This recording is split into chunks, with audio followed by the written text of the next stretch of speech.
This broadcast is being made possible by Lake Huron Sport Fishing Incorporated and the Oscoda River chapter of the Michigan Steelhead and Salmon Fishermen's Association. Committed to preserving our waterways for the future. Please visit michigansteelheaders.org to learn more.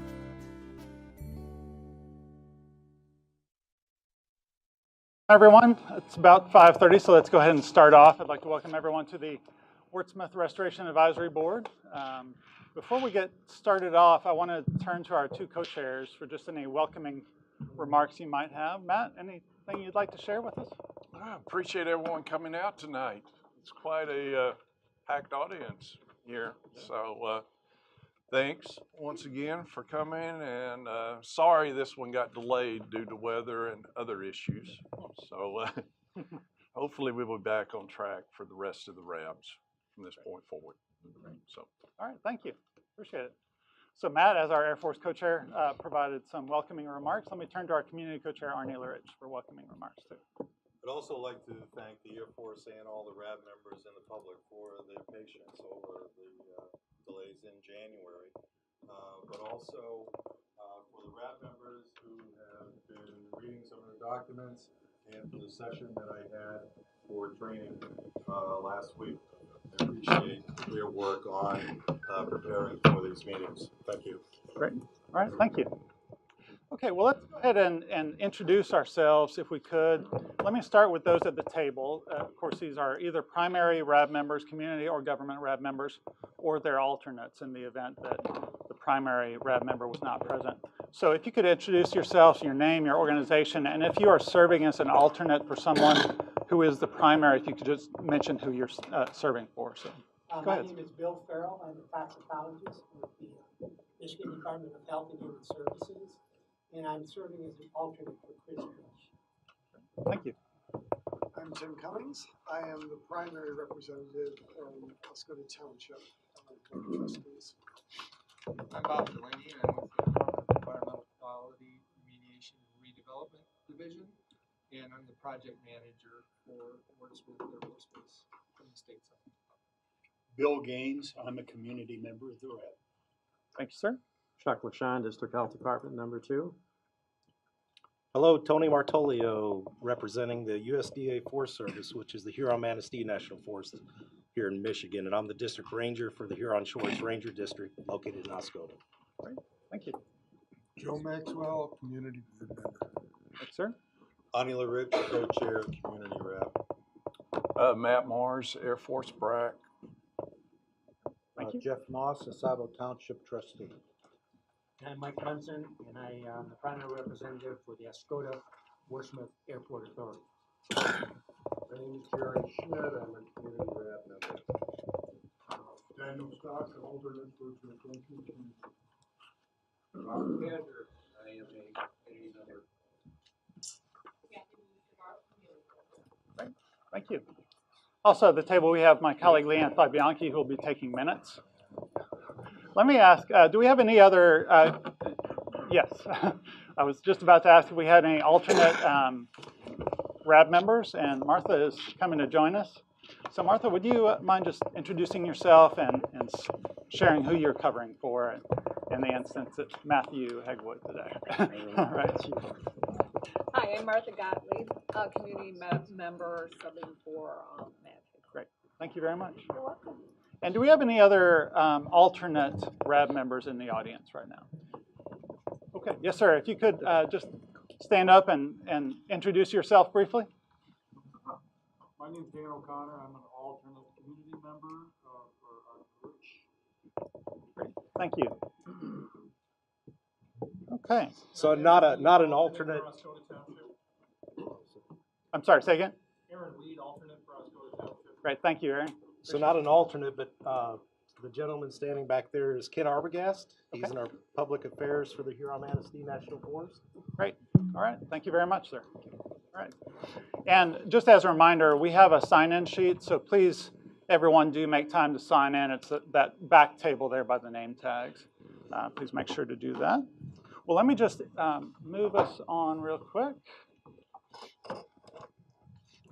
So as an overview of the agenda, we'll be reading through the ground rules to start off our meeting like we always do. We'll be discussing the operating procedures, which again serve as that constitution, the guide for how to operate these meetings. We will be providing updates. We'll go around and ask all the government RAB members to provide any brief updates, and then also provide an opportunity for the community RAB members to do so as well. Let's see, we'll take a 10-minute break, and then we'll go into some presentations that Matt Mars will be providing from the Air Force. We'll talk some RAB business action items, future agenda items, and so on towards the end, and then have that very important piece of public comment. So if anyone in the audience would like to provide comments to the RAB, you have the opportunity to do so before we conclude. Okay, if we could, let's go through our ground rules and read those off and see if we believe that they continue to be true. Chuck, do you mind if we start with you and then go around this way? Just reading off number 1. If we could. Respect one another and maintain an atmosphere of open dialogue and exchange of ideas. Use our time together efficiently, wisely, and respectfully. Listen and remain open to each other's varying points of view. Thank you. Speak clearly and succinctly, one person at a time. Avoid interrupting others. Share information early, openly, and honestly. Maintain a propensity for progress. Prepare, discuss, document, and move forward. Accurately and objectively relay to others the discussion that occurs at the board meetings. Great, thank you. Do those still work? Any adjustments needed for those? Can we still live with those and abide by those? Do those work for us? Great. Just a note that to have a quorum, at least as identified in the draft operating procedures, which we'll look at here in a moment, we would have to have greater than 50% of the community RAB members and greater than 50% of the government RAB members and the 2 co-chairs, and we do have that now. So just a note for the record. Also, you have some materials in front of you. It has the agenda, and then it has the briefing, the Air Force briefing. There will be some additional briefings that just came in today, which are not in hard copy, but will be displayed. And we'll include all of those briefings, of course, in the minutes that come from this. There are also a few additional items like the FY18 projects, programming, and updates from the Air Force towards the end. An acronym list, because we will probably use an acronym or 2 tonight. And towards the end there, we also have a comment card, a comment form. So any feedback you might have about improvements to be made or adjustments to be made, please document those as well. Okay. Well, our first major agenda item was to look at the operating procedures. What we want to do is look at some of the recommended changes, consider whether we are open to move to vote for the adoption of operating procedures, and if so, then go ahead and do that vote. So Leanne, if you would, let's go ahead and bring up the operating procedures. This is the draft version that I sent out on the 9th of February, and it incorporated comments from a number of RAB members, which are called out and track changes. So I'll start out, we'll just go through by only the changes that were made. Section 2.2, Jeff, I believe you had suggested that the RAB meetings occur once every 3 months or as deemed appropriate and necessary by the majority of RAB members. It had previously said every 6 months. So that was one change. Let's go ahead and scroll on down. The next change is in 2.7. And this is one that we had looked at before. It's access to technical documents and related communications. So it says access to technical documents and related communications which pertain to the environmental restoration of the former Wurtsmith Air Force Base is essential to RAB members' ability to influence cleanup decisions through discussion and provide input to installation decision makers. That second part of that sentence is derived from the mission statement and goals portion of the operating procedures. The second paragraph reads, for this reason, the stakeholder groups represented on the RAB shall inform RAB members how to access such documents and related communication in a timely fashion. This access can be provided online at the Air Force Information Repository, which is here at this library, or via other mechanisms. And now let's scroll on down to 3.1. So here, just instead of saying that alternates may attend and participate in RAB meetings, strongly encouraged to. Mr. Stock, as you've mentioned, you've attended all the previous ones, and that really puts you in a great position to fill in as the alternate when the primary RAB member is not here. So just an encouragement there. Let's move on down. Term of service. So here a suggestion from Arnie Larich, the community co-chair, that if a community member desires not to continue their term of service, they should notify both the RAB co-chairs and Air Force Public Affairs. Previously it said the co-chairs or Public Affairs. And that just emphasizes the co-chair's role of helping to guide and manage the process and the effectiveness of this board. Moving down to 3.7, a suggestion by Arnie that any RAB member can recommend in writing to the co-chair, the community co-chair, and the Air Force co-chair that a new member be added to the RAB. So essentially the same outcome, but specifying who they make that recommendation to and how they make that recommendation. Let's see. I believe that was it. So, what kind of discussion is there?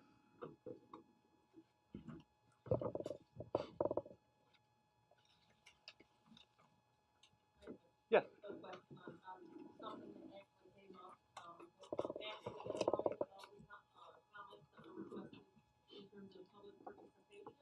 Yes.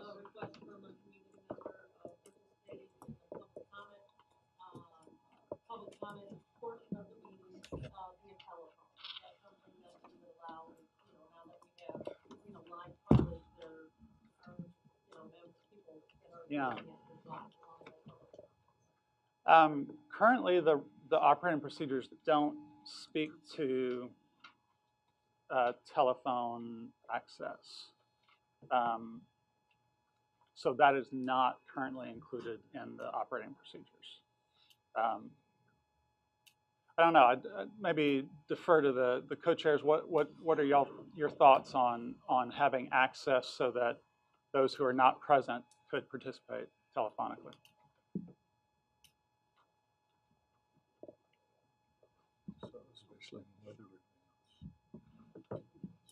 Yeah, I think as a concept, and we did talk about this a couple months ago because of the delays, is something that we should think about doing because teleconferencing, you guys can't fly out and so forth. I don't know if there's any harm in offering one time, or if that sets the precedent you don't want to. One thing that comes to mind is that we could just take an action item to look into the logistical elements needed to include a teleconference option and then report back on that. Let's do that. I would suggest that the operating procedures don't talk the technique of it. They do talk about the importance of the public comment period and so on. So I don't think anything in the operating procedures precludes that currently. But Leanne, maybe if you could take that action to consider the viability of including a teleconference option in future meetings. And then that can be assigned. Maybe I can certainly look into that if that works for the co-chairs and then report back at the next meeting, unless there's a more appropriate owner. Does that person, did they give it in writing so someone else can present it here? Because hopefully we are live, JD? We are, okay. And the link is out there so people can. Yes, sir. Okay. Yeah. Communicate with the person if they want to write it, that a community member will speak on that person's behalf. Sure. Okay. And Kathy, if you would like to do that, you certainly can do that during that period as well. Great. Thank you. Okay, any other discussion on the operating procedures right now? Well, let me ask, is there anyone who is hesitant about voting now to adopt or choose not to adopt the operating procedures? Who will the voters be? The voters will be all of you. So actually, let's see, section 5.1 of the draft operating procedures. It says the effective date of these operating procedures shall be the date of approval by both co-chairs and a majority of voting RAB members, parentheses, primary community and government, as specified in section 3.10, which is quorum. So the implication of that is that 51% of the RAB, which is 9 members, would have to vote to adopt it, and both co-chairs would have to be part of those who voted to adopt it. So that is the process. In the absence of hesitation, I would suggest that we go ahead and vote to adopt, if that works. Okay, well, good. So let me ask, by show of hands, for those of you at the table, who would like to adopt the draft operating procedures for the former Wurtsmith Restoration Advisory Board? Okay.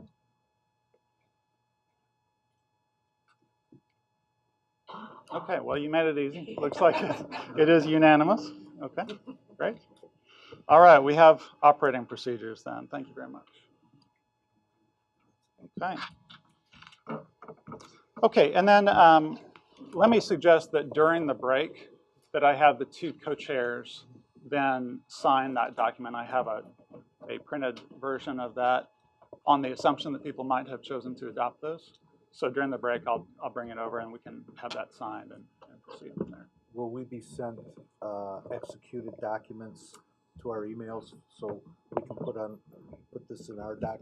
Sure, absolutely. Record keeping? Yes, Okay. sir. So I'll include, that will be part of the minutes, but I'll also include it as a separate file just in case you want to reference it separately.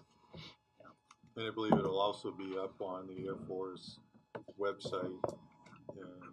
Correct. I believe that would be the, type of document. and Brianne is back there somewhere. So yes, yeah. So that would be the location for it. Great. Okay. Well, good.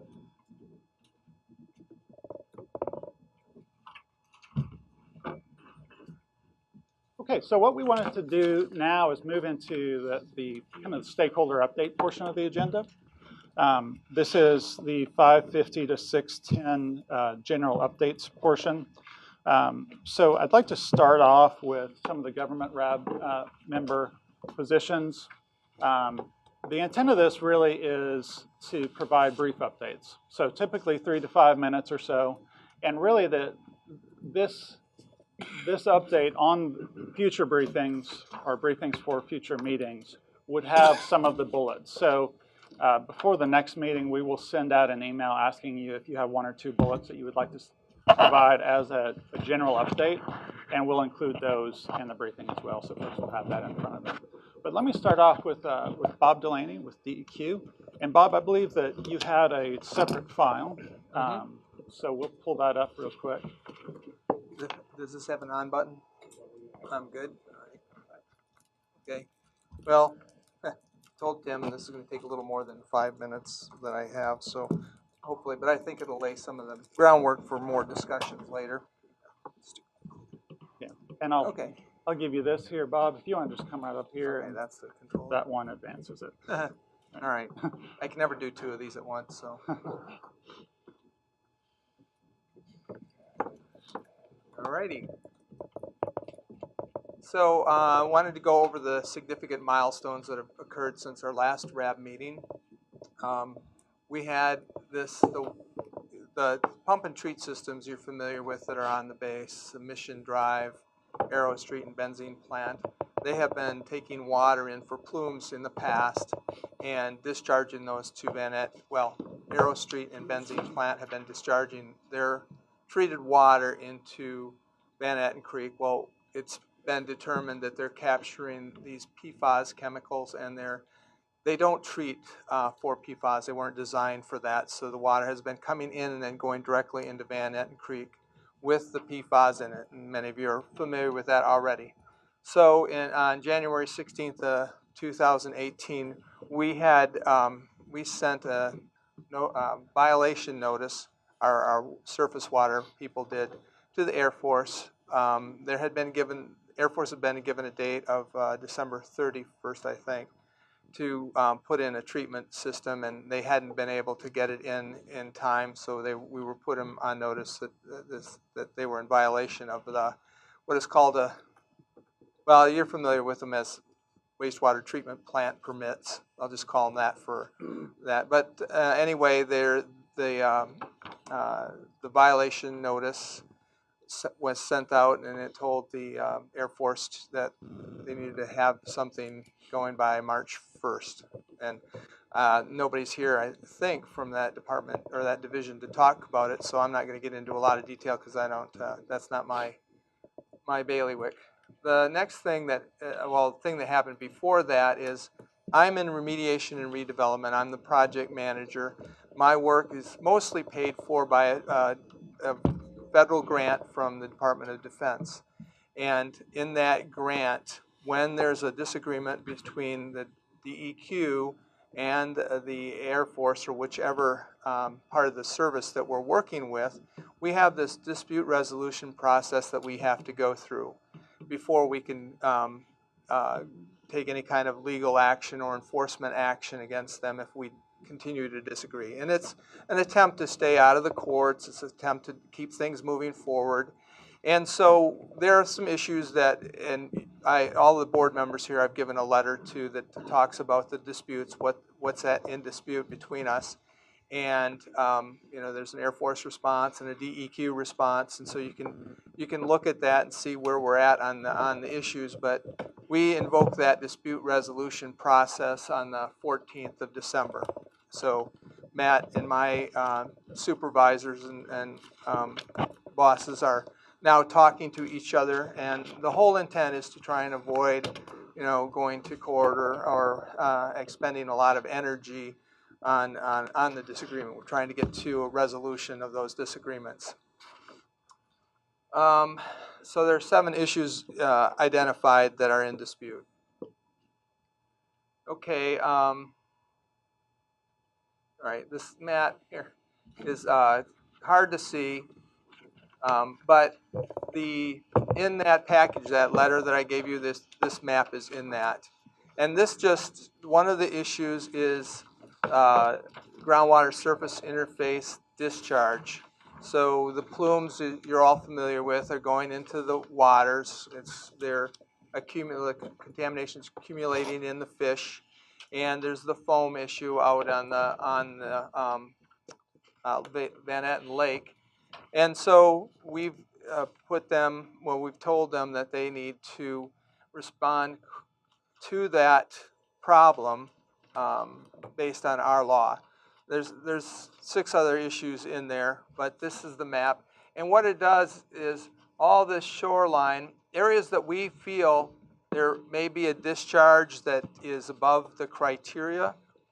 The criteria is 12 parts per trillion. So for groundwater that's contaminated, as it discharges into surface water, it's supposed to be below 12 parts per trillion. So if it's above that, then it's a violation and they need to address it. They aren't this. So anyway, we just identified that as an issue, and we're talking to the Air Force about what will have to happen with regard to addressing that issue. So anyway, for those, they can see better in those little maps, but all that yellow is all the surface waters that we believe are impacted.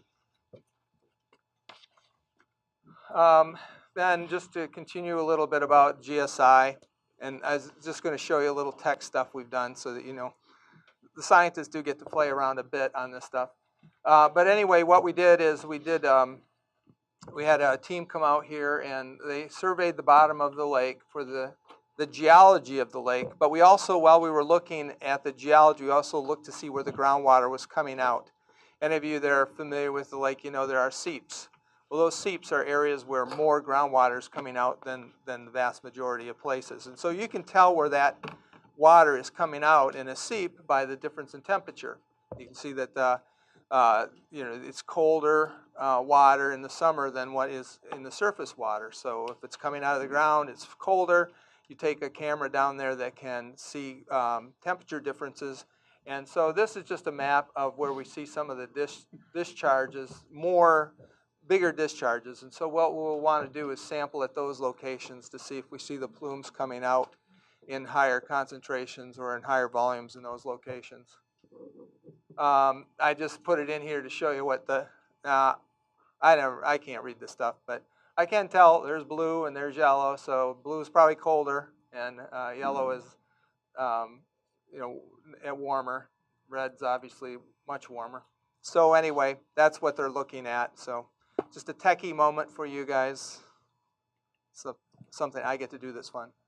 All right, so the other thing that we've done is, I know many of you are familiar with this, but our team, the state has been out trying to bound how far these plumes have gone. Many of you know many residential wells have been impacted, and it seems like every time we go out and sample, we just keep getting farther and farther out, and it becomes a pretty inefficient way to figure out where your problems are, because it's just based on, we don't know where the well is actually screened in the aquifer, and we can't tell a lot of things. So we finally decided that we were just going to go out, figure out how far the plumes had gone, bound them, so that we could tell people beyond some certain line, no, your property is safe, your water is, as far as the base is concerned, they didn't create any problems in your water. And then if you are inside this zone, then there's likelihood that you are impacted. So that's what we did this fall. We haven't finished the work, but I'll show you. We have some findings, even though we haven't finished the work. So this is a map of where we've done our sampling, and we haven't finished these ones down here in yellow. There were some contracting problems and access problems, so we're going to wait till the spring to do those. But what we've found so far is that up here, we think we are in clean zones from what the base is causing, okay? So the base plumes, we don't believe have gone up this far.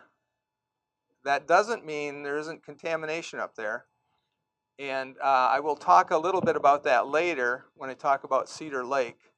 And it's something we knew where we were going to find some contamination up there, and I'll explain why I knew there would be some and what that means for the people in the Cedar Lake area. On this line right here was designed to see if there was plumes going under the Oscoda River, getting down here, because there's a big old spillway down here from the glacial times. And so there'd be sand and gravels down here, and it acts like an underground river if you've got these old spillways. And so so it could have been that the plumes went under the Oscoda River and just kept going down here. So we put in this line of wells along here. All those came back clean. So they were all pretty much either non-detect or super low, something that wasn't from the firefighting foam. So we know that the plumes are not getting under the Oscoda River and going down and impacting any of this area. The one area we couldn't bound with this last work was right down in here near the mouth of the Oscoda River. We are still hitting PFAS contamination. It's low level, but it appears to have the similar makeup as the firefighting foam. We have some unusual results in that some of it's really shallow, and we're not sure why that's there. So we're going to be looking into this area some more. But otherwise, we think we're pretty good up in here, and we're pretty good down here. And those were the areas we were, two big areas we were trying to figure out where's the end of this thing. So now we just got a little bit more work down here to do. Okay, foam, one of our favorite subjects. Not really, but it is a topic nationally now, thanks to Wurtsmith Air Force Base and what happened in Van Etten Lake.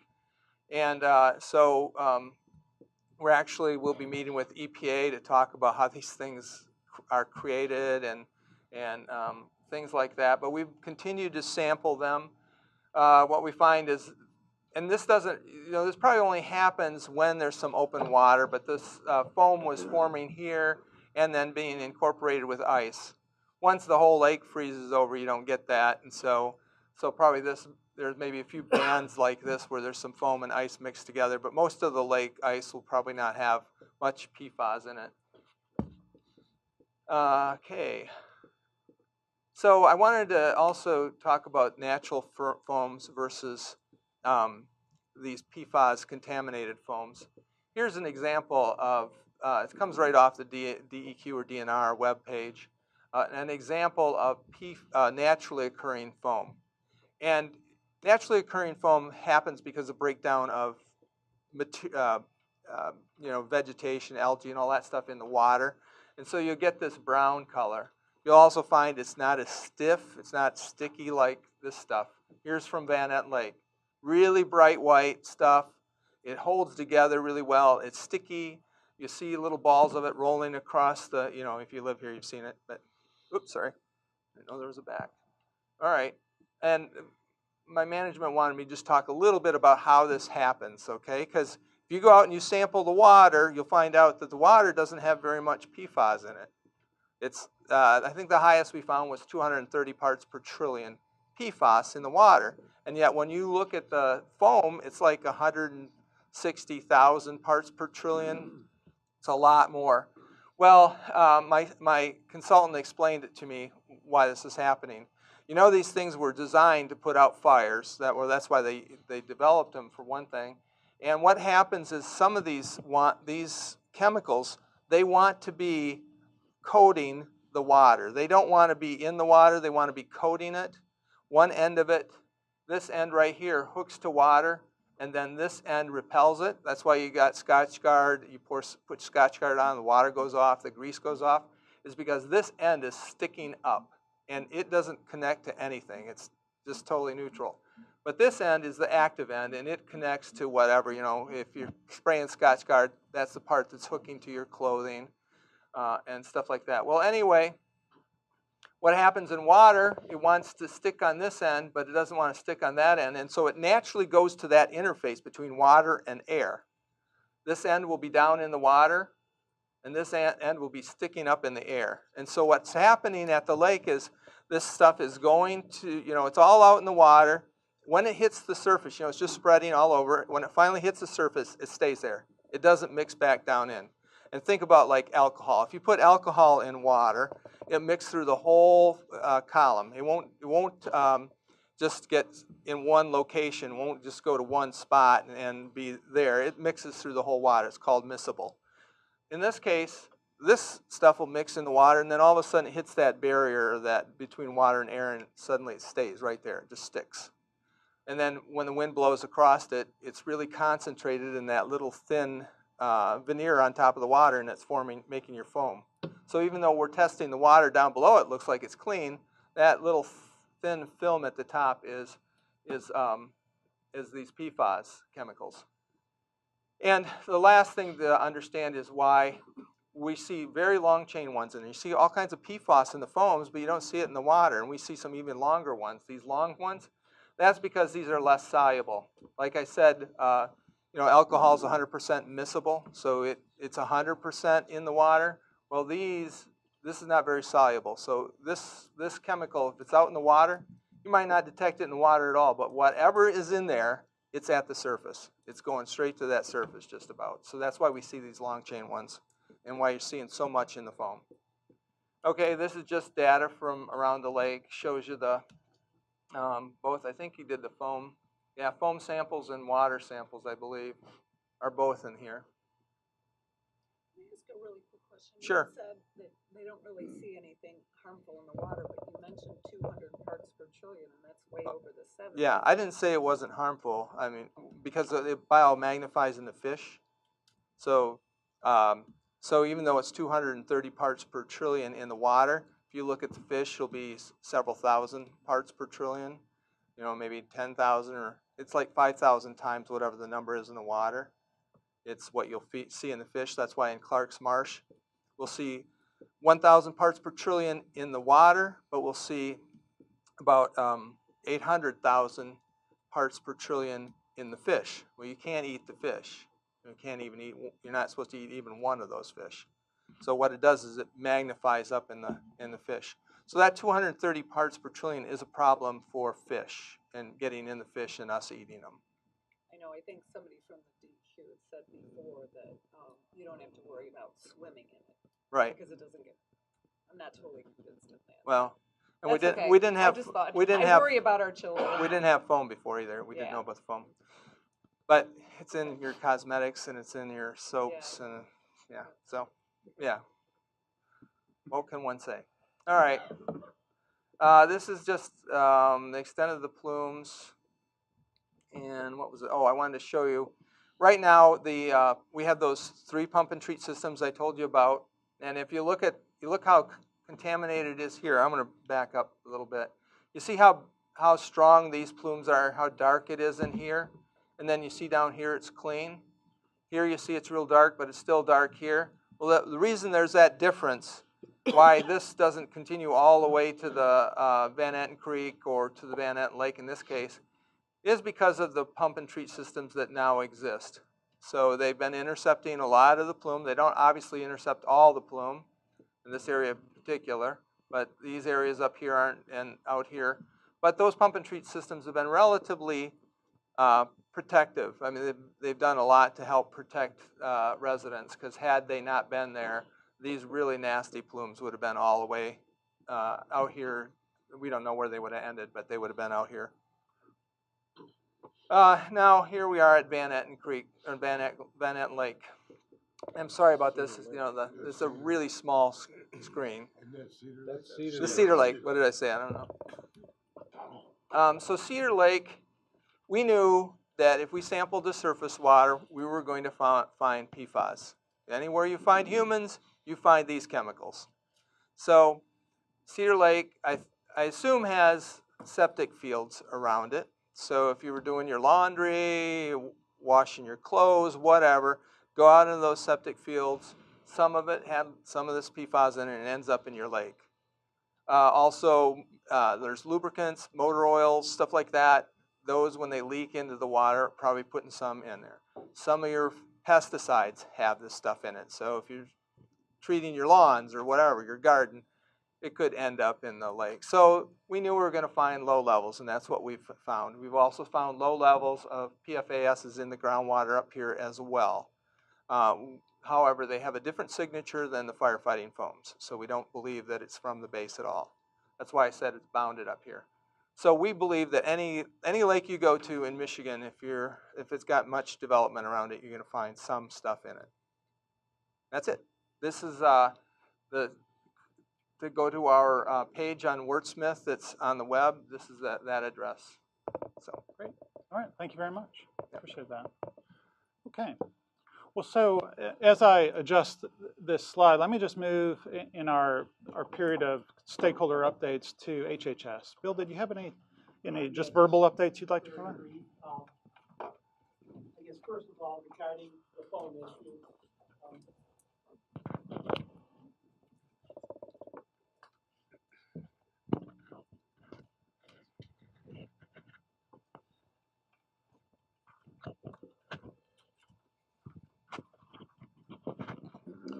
regarding the foam issue, our agency is working on a written public health consultation that we're looking at dermal exposures, swimming, while swimming in that, and we were hoping, expect to have that done early this spring.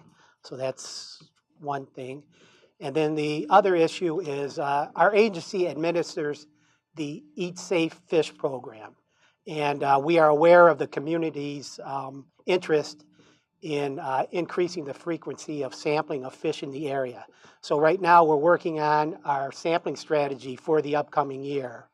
So I know we've talked to some members of the community, so we're expecting to get their involvement in helping to prepare this plan. So that's pretty much the update from our agency. Okay. Can we get updates on that? Would it be possible to be in the loop with that process? Yeah, I can talk to you after, That'd be and great. we can exchange information. Great. Okay. Thank you very much. Okay, well, let's move on to, I'm sorry, to Chuck LaShawn. Any updates from your standpoint? Briefly, I'll go over the alternate water supply data from the end of December to the end of January. The only increases we've had were in the filter replacements, which you would expect, went from 33 to 39 units. We added one more Aquasana unit in the home and 2 more water coolers in the home, and everything else remained the same.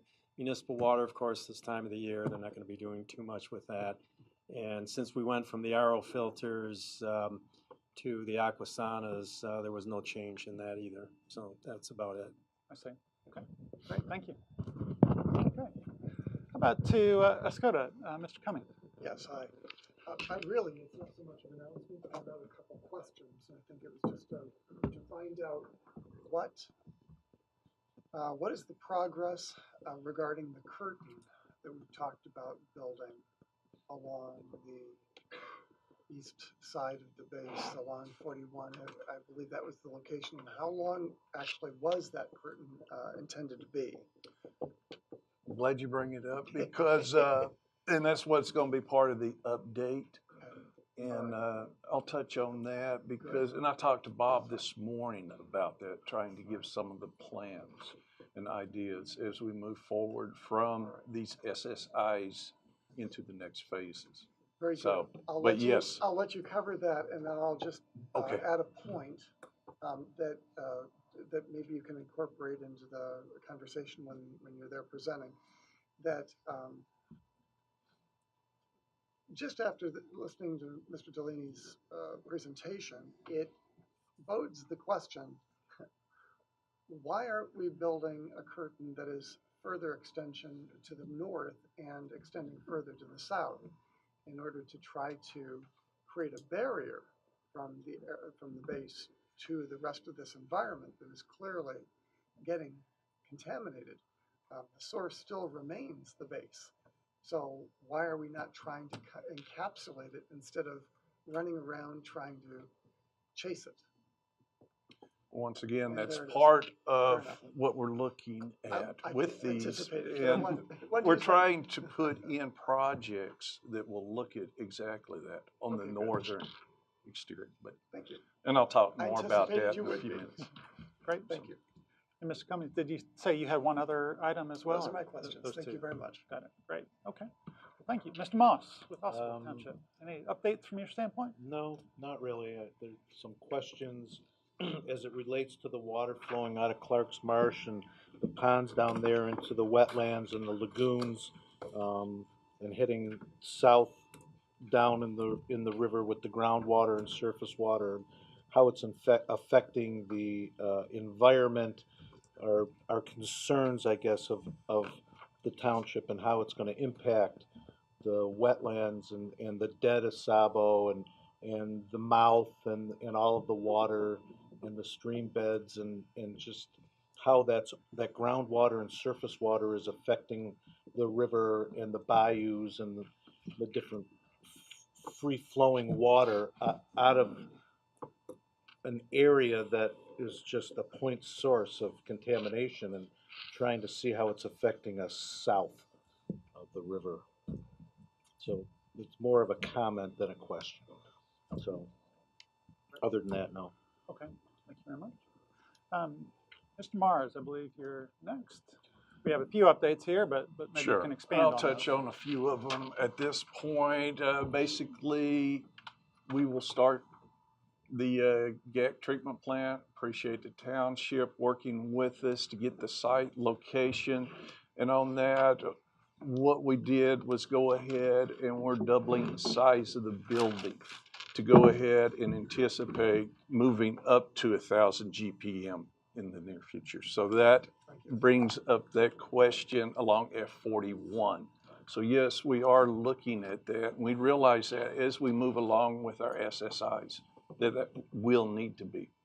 But that's one of the things. And, you know, touching on the GAC treatment plant, we will have construction started the week of 12 March, and we hope to have the plant up and running very early August. And I'd like to, at that point, also have a RAB meeting and a big, ceremony when we get the plant going.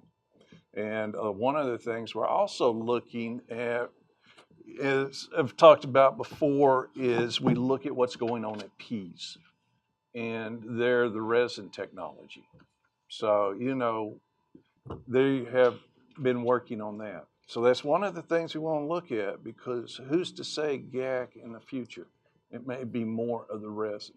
But that's one of the good things. We see what's happening at Pease, and if it's successful there, then we'll probably try to incorporate it here. So, and we're also looking at other things because hopefully there's going to be some extra funds come in. And that's one of the things I was talking to Bob this morning about, is trying to get posts right there. If they do come up, and we'll be above the cut line so we can get and do those. And several things that I pointed out to him, and I think it'd be very beneficial, and hopefully we can get those funds in. And this is a new acronym, OOC, out of cycle projects. So we're putting together 4 or 5 of those, so we'll be ready. One of them would be like at landfill 3031. And, another one would be looking at increasing the capacity of the centralized GAC plant from 500 GPM to 1,000 GPM. And also looking at where we need to put in additional extraction wells when we increase the capacity.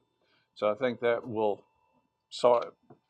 work to address your concerns and your issues. And there's a few other things, tying in the mission. So.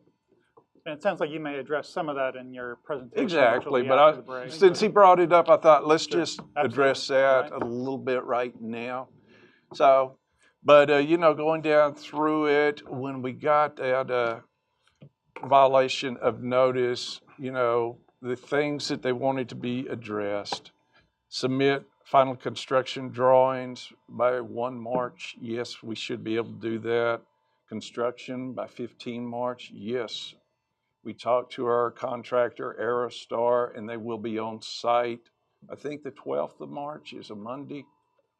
So they should be mobilizing their stuff to get started. So, and, complete construction, initiate the treatment operation by mid-July. Yes, we anticipate being able to meet that, provided the good Lord willing, and know what situations come up. And then, the central treatment plant be operational early August. Yes, and that's the reason I'd like to have maybe the RAB and then, that piece of it. And as I've told other people, I'm just sort of the first person. I'm not the decision maker, but when it comes to try to get you guys funds, that's where my big job is. So yes, I will always try to get you the funds and try to push. So if I need to jump ahead of Pease or Reese or whomever to try to get the funds, that's part of my biggest job to you guys. So that's my commitment to y'all. Yes, sir. My question is, will you be providing the Oscoda Planning Commission with a site plan? What could be built on that property? On the for the new plan? Yes, we can. We'd appreciate that. Okay. And I'm sorry, that was the Planning Commission, the Oscoda Planning Commission? Okay. Sure. Great. If we could document that. So plans for that to the and part of the process is we will provide the monthly updates, which we provide. I'm trying to get them by the 10th of the next month delivered. That way it shows where we're at with our schedule and also, just what activities have occurred. Right. So right now they're trying to get the building from the provider, get that, because the design originally was going to be a 50 by 80. So it's like, we're going to have to turn right around and double the size of the building. So why not go with a 60 by 120? Okay. There are some height restrictions out in that area. Okay. Well, it'll be, I think, the same side walls as that Bay West building that it's going to be adjacent to. Okay, so And let's then once again, I sure appreciate the township working with us. So, take, I think, one more quick question with Martha before we move on. What would it take to expedite the completion schedule of those? Is that a money? Is that a time? the completion schedule. Sooner than August, sooner than July. We've been pressing that same question, and that's with our contractor to the max amount we can. Because originally it was going to be in October. So. Do they have penalties associated with not meeting those dates? I do not think so, but that's one we would, that one's being worked through the Omaha Corps of Engineers. And I can certainly ask our contract officer representative. Yeah, because what I see happen a lot of times is they set dates and then they don't make them. And as it is, August is pretty late. So I understand it. So okay. We'll do everything we can to try to shave dates off. Okay. Should be nice if it melts. Penalties always help a little bit. Okay, well, I will be penalized if I keep y'all late, so I'm going to move us on to Mr. Martolio with the Forest Service. Any update that you might have for us? Sure.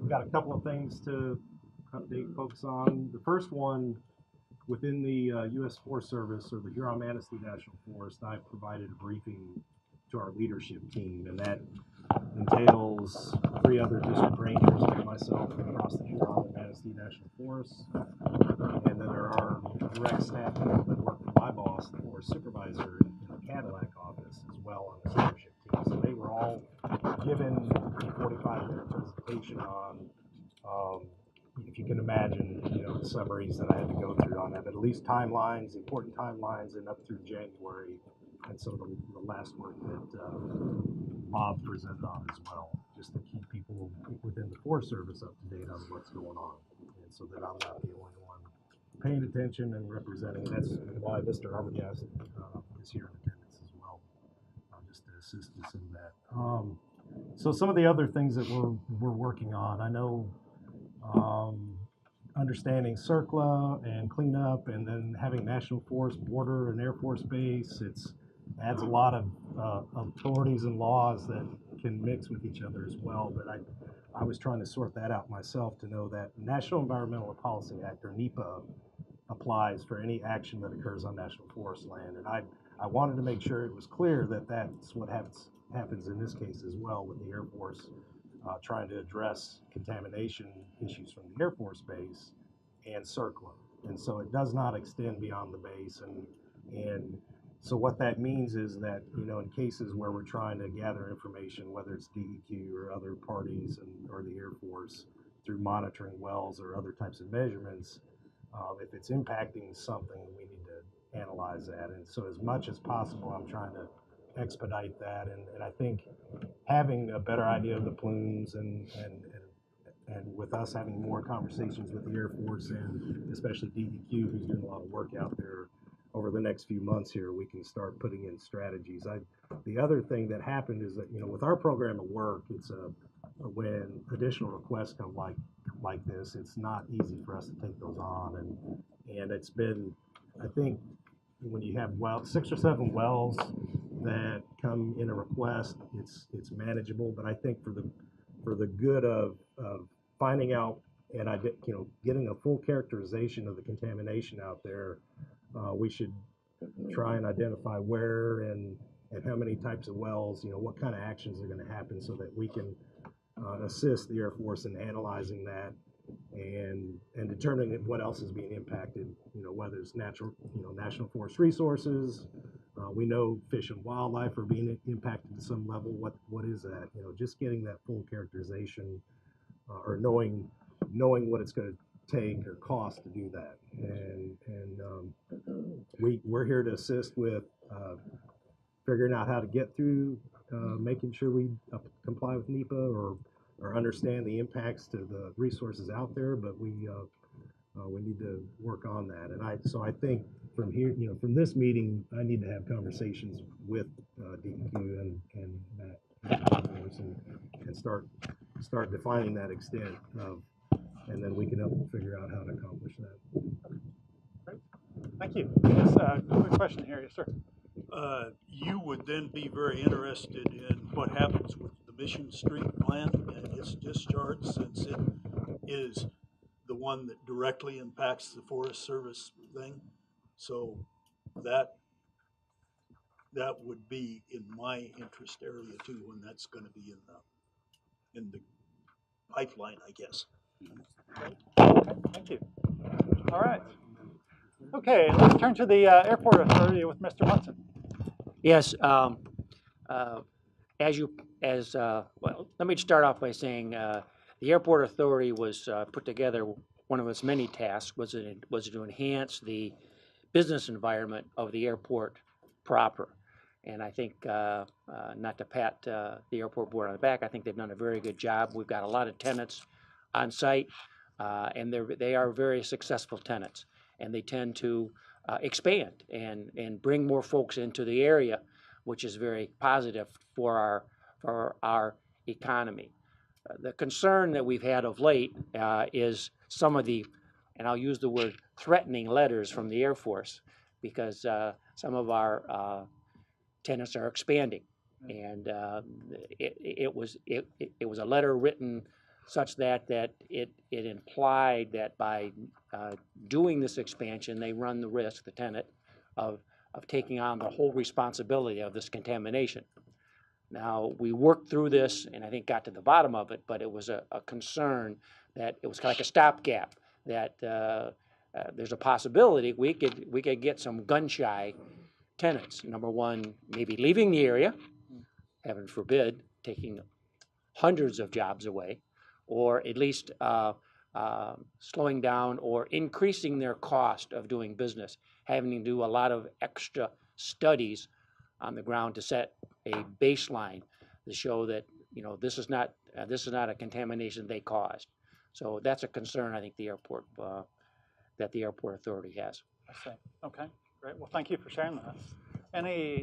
Any brief questions or comments on that as I pull up one other briefing?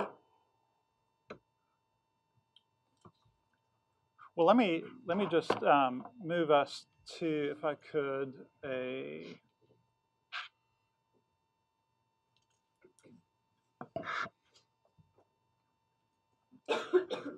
one briefing, please. Pardon the delay here.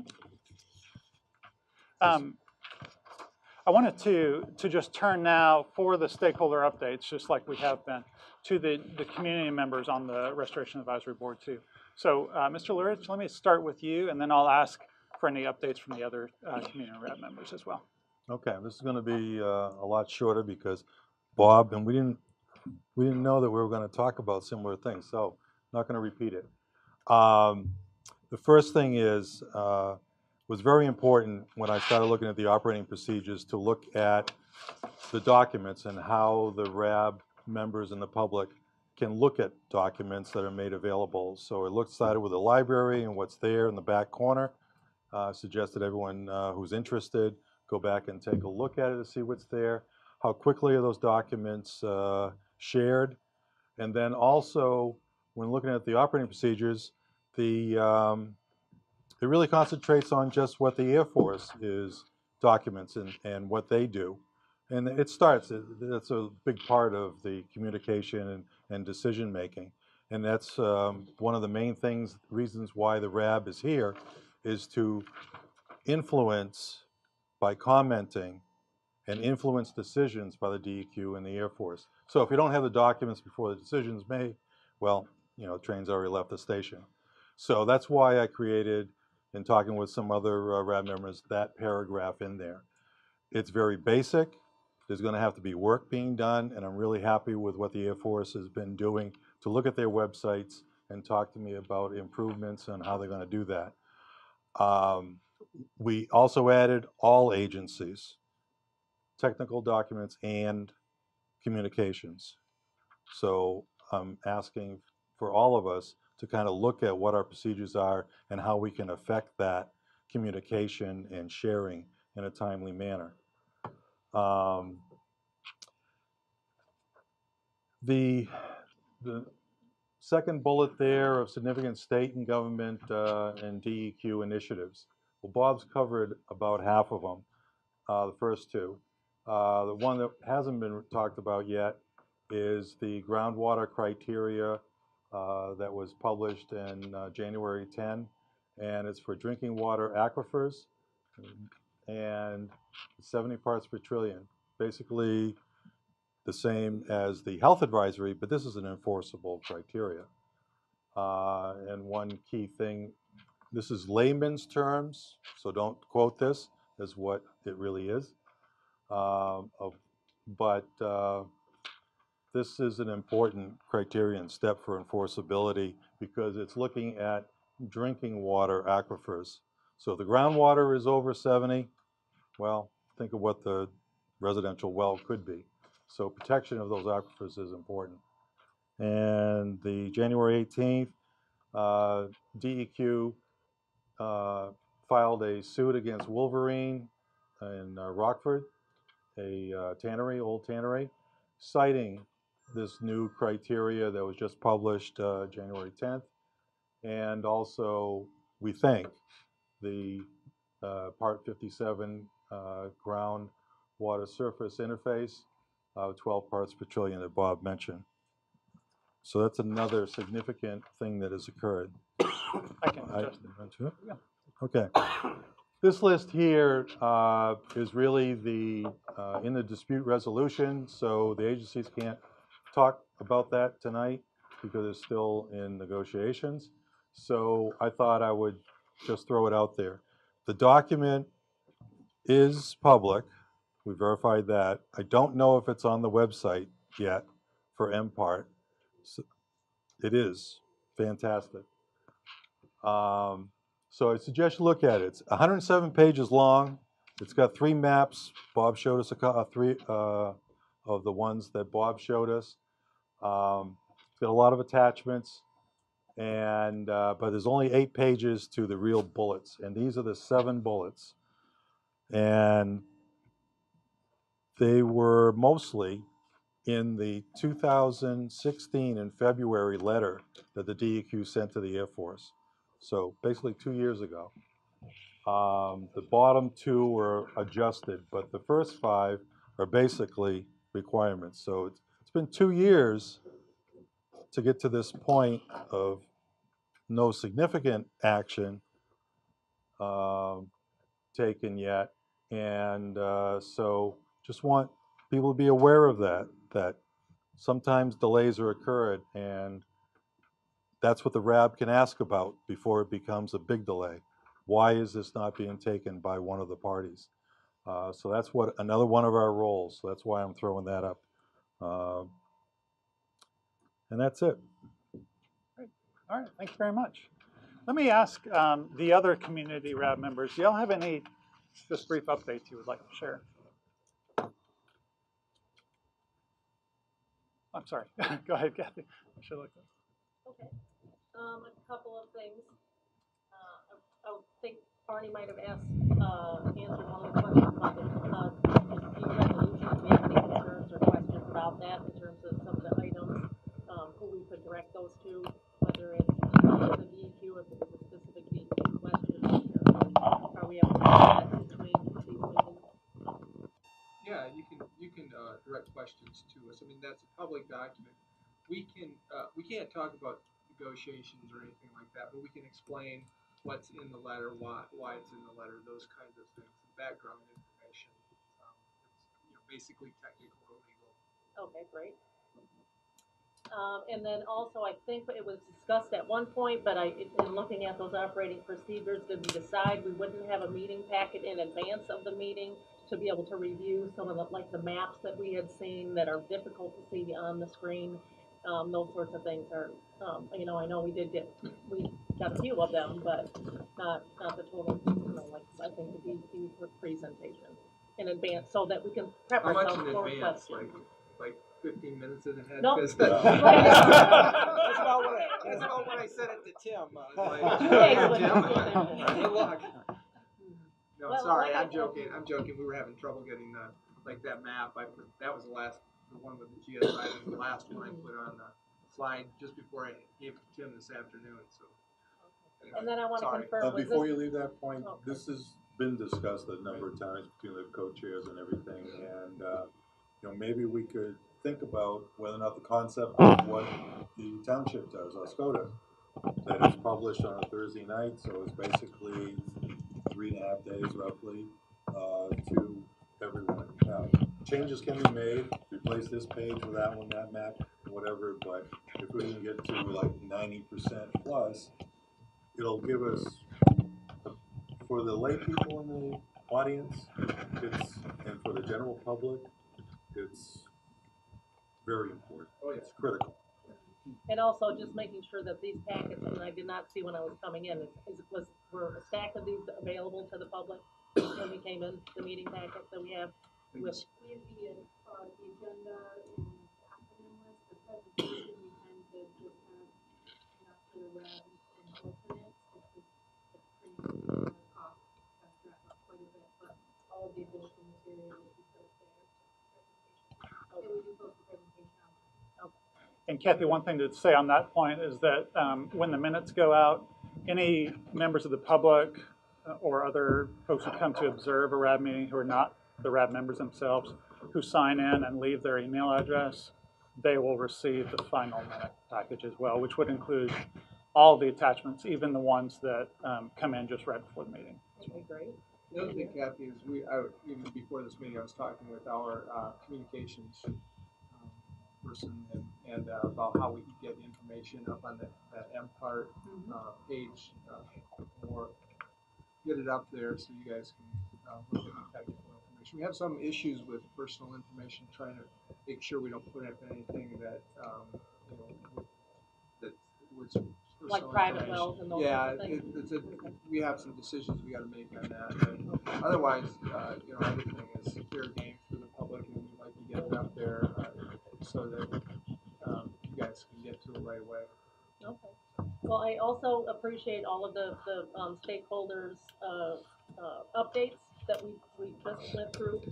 One of the things that I know that specifically the township has been asked a couple of times to have a monthly update for the community members, just on the status of like water lines, you know, the municipal water lines, any testings that might be done. And so today I would have appreciated having an update on like, you know, I know the school is getting tested in terms of their direct water supply is getting tested, and then any funding that might be affected in terms of our federal budget that's coming out, you know, in terms of our grants, how that might affect our municipal water supply. Might have been an update that we could have gotten tonight. So I would encourage the township to give us that monthly update, just so that we can, you know, stay up to date in terms of what's going on just with the township in this issue. One other thing, I wanted to mention that we do have a group, an action group, that it has been created, and one of the community members is going to be doing a public comment on that. But we are trying to reach out in terms of having community involvement with MPART. We're at this point we're seeing a lack of that, even though it's part of their mission to join community members with this you know, PFAS action response team. We're not seeing that aspect of the community involvement in that team. So we're asking for that now, and also with a, you know, specific local legislator that we had that submitted a resolution that's addressed PFAS response and treatments. This community was not contacting directly about that. So we have reached out to that person, and hopefully we'll be getting more linked with them. Great.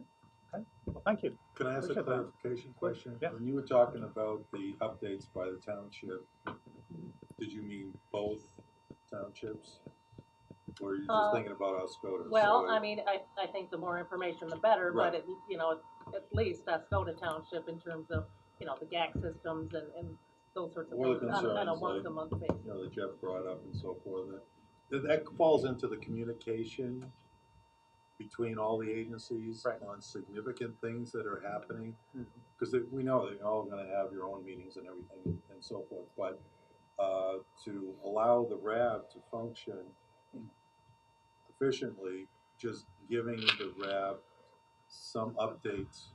There may be months there are none, but just an email or a quick meeting or whatever way that they want to do it. But And you made the point before that does not have to happen just at an in-person RAB meeting, that it could happen via email or just through correspondence in between those as well. Correct? yeah. Or township meeting. Right. You know, if it's something they want the public to hear also, that's fine too. Okay. Well, good. Well, thank you very much for that. Kathy, any from other community RAB members, any other updates? Yes, sir. From the school and the school campus, there are two areas of pollution over there. Some thought is that they're related to fires that were fought with AFFF. The school is on its own water, and currently those water supplies have tested, to the best of our knowledge, better than municipal water.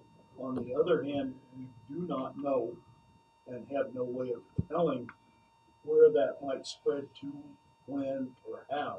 So we've been exploring the possibility with Oscoda Township of possibly connecting to the municipal water supply, particularly if we could find some grant help for that. Okay. So that's FYI, an ongoing process and a real area of concern for us, because we have to be prepared if something happens that we're not expecting.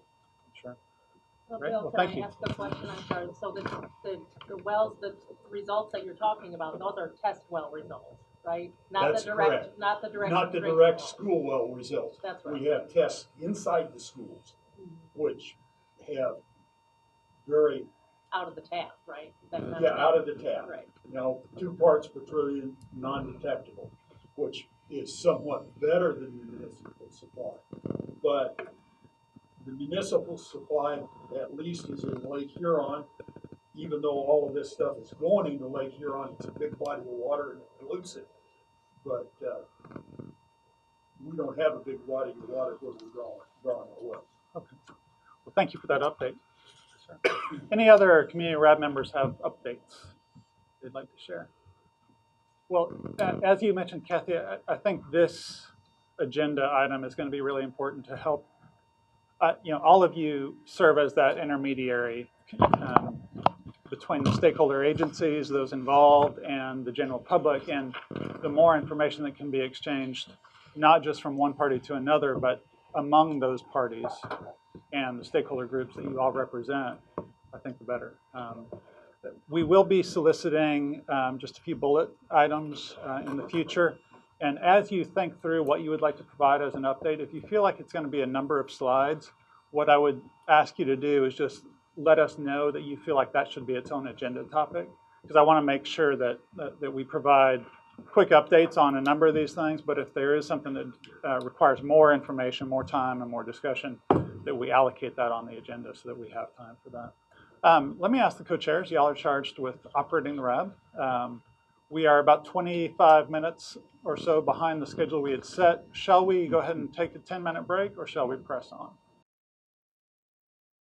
Okay. Right now we have 5 treatment systems, and go down through those briefly. Landfill 30, 31, the Mission, Benzene, Arrow, and then FTO2. So that's the 5, and sort of touching on it a little bit more. One of them encompasses the 3 treatment plants, Mission, Arrow, and Benzene, of which we're doing the new GAC treatment plant right now and building that. I touched on that briefly a minute ago. So, and sort of the update on that, which a lot of this you've heard already. But with that, working with the township, which I cannot, that was a painful process, but we got through it, as we always will. But appreciate it because that building, is there a pointer? I have one for you right here. Okay. Okay, let's see that one. Yeah, that's nice. Okay, this one is where the old tennis courts are, just right down the street. And as I said earlier, our contractor Aerostar will be on site demoing the tennis courts and getting started on that building, which is 120 by 60. Which, talking to what we see at Pease, yes, we will try to implement here. So there's a lot of discussion about resin, and I will keep you guys updated as we move forward, and that's part of the process with the RAB. Matt, So, can I ask a question? Yes, sir. Will local contractors be allowed to bid with Aerostar for the demo or any of the work related to that particular building? I think they've already did all those contracts. Everything's in place, but we can certainly ask. I believe they already contracted with a local contractor. Oh, they did contract? I was just curious if local talent would be able to I believe they already benefit from subbed some it of out, those. or at least they're about to sub it out to the local guy. Great. Okay, it Thanks. is. Okay.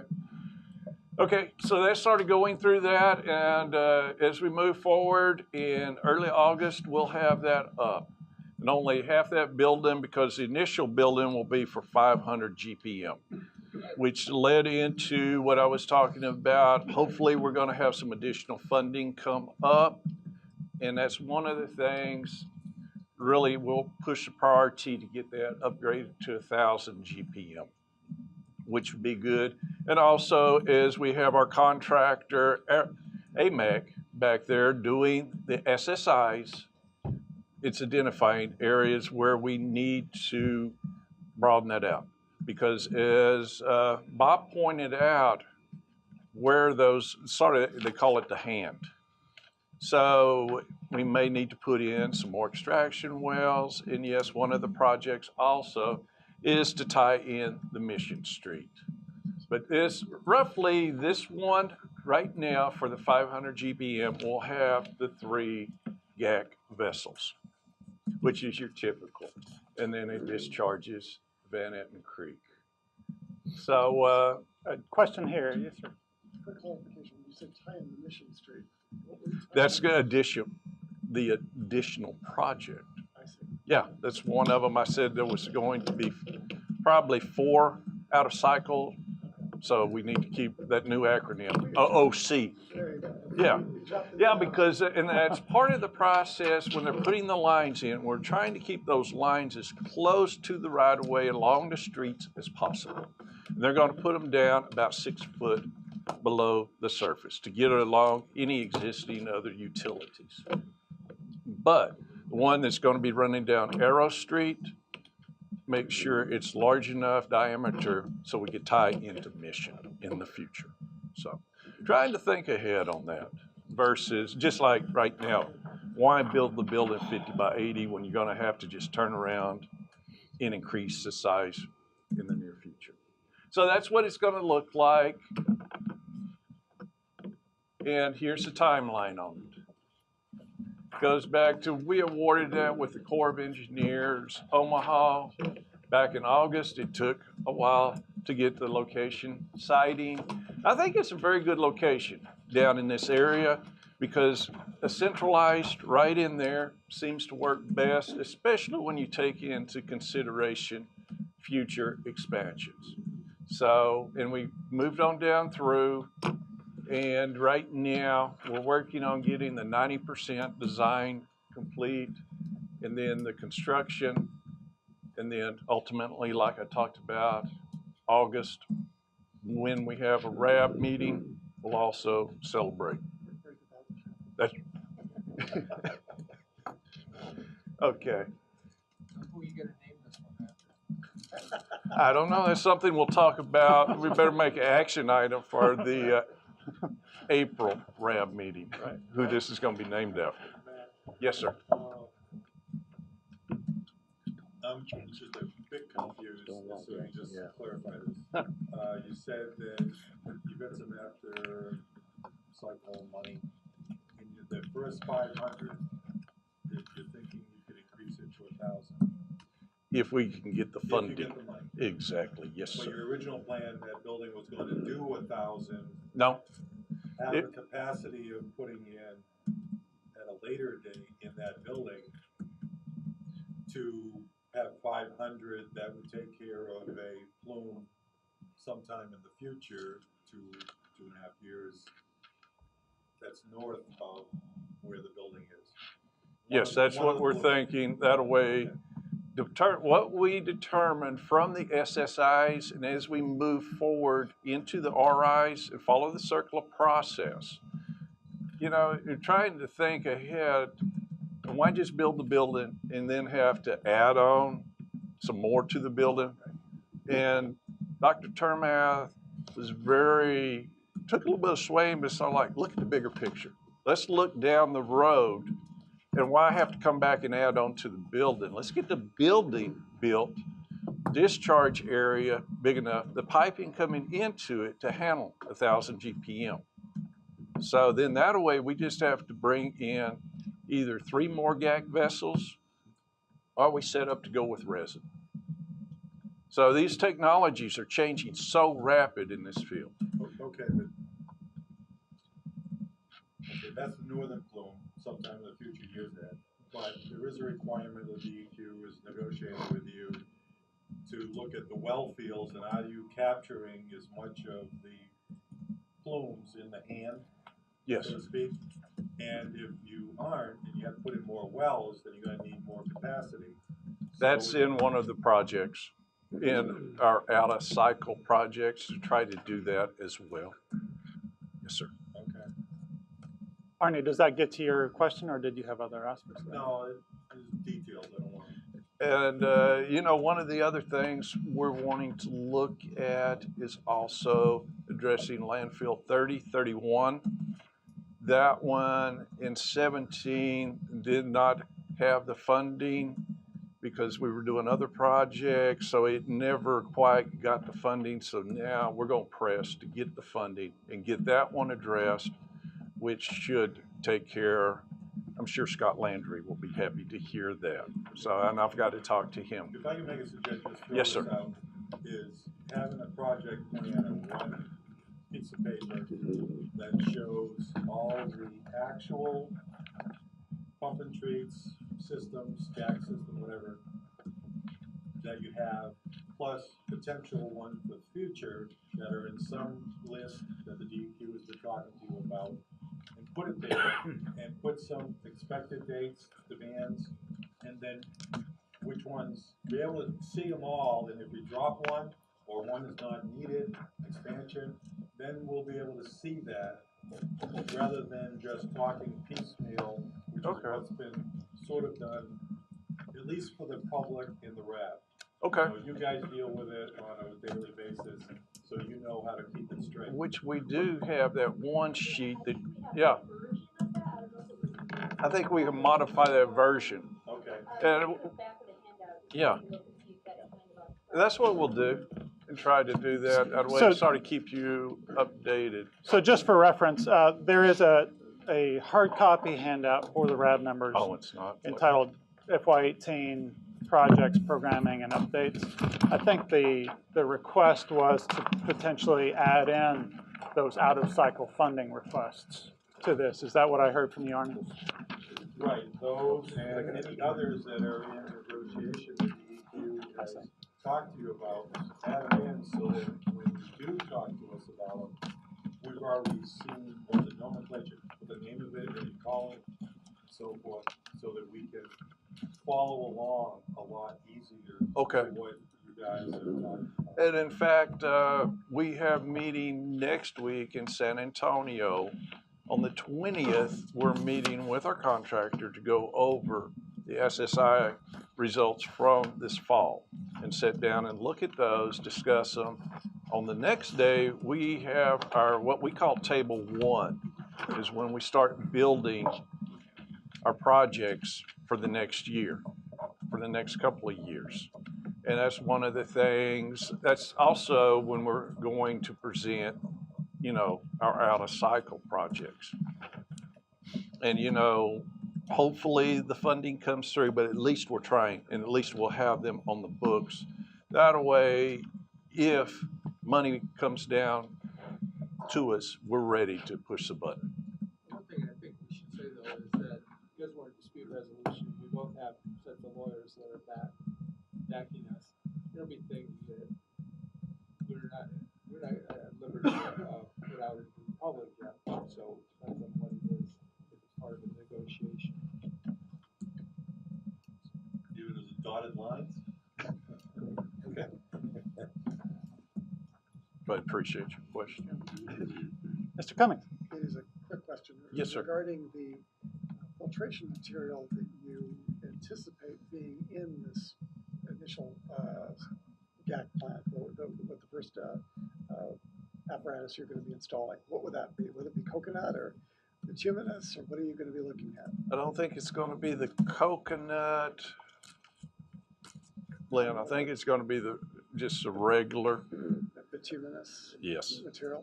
And what is currently at FTO2? Do you know what that is? I didn't hear you, Tim. What'd you say? At FTO2, is that what is that blend called? What is the filtration material of FTO2? But what's the basis for the charcoal? Correct. That's the question. FTO2 is coal-based granular activated carbon. Okay, that was the question. Thank you. We will see the design soon on the new system. Not certain whether it's coal-based or whether it's coconut-based or something else. Great. But we should see that very soon. Good, thank you. Any other questions for Matt Mars? What would the additional dollar amount be if you looked into to put that curtain to stop that plume on F41? You said you looked at expanding it? That's what we're looking at. We haven't put an estimate or gotten that far. I still have to run that by the powers that be, because I'm just trying to think outside the box and anticipate what's coming as we move forward. But if you could share what you come up with as a dollar amount. Okay. But yeah, maybe by the April timeframe, they have a sort of a swag. Right. Matt, when you say a curtain, is it a effluent, a discharge, pressurized curtain, or is it a well field to? It'd be similar to what we have, just the extraction wells. Look at doing something like that. It's really, okay. Yeah. Terminology, it's different than what you do. It's sort of like what you see right now along the Mission, Arrow, and Benzene. And it's different, that you're talking different than what's being done at these, which is a pressurized curtain to collect. Well, that's something that we would just have to look at with that project. What makes the most sense? Soil's not good here for that. Yeah. Question? One quick question. Yes, is ma'am. On the list, do you have on your list to remove this white sticky bun from Bennett Lake, or what's the plan for that? That's something that will just, as we move forward with, like I said, the SSI, and as we move on through into the next phase, which is the RI on, yes, we will, as we go through the circular process, have to address. Can that be done before summer? I'm just saying, this is our livelihood here. Yes, ma'am, I understand. And why can it not be done? How do they do that? It's going to take time, just like anything dealing with the federal government and working through the process that we follow has to follow this circular process because of the funding that we get.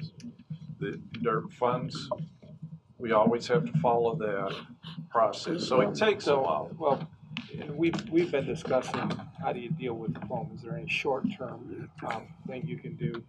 And essentially, there's an infinite source of this stuff coming into the surface water. You can clear it off today, tomorrow, even 2 hours later, it's back on the water.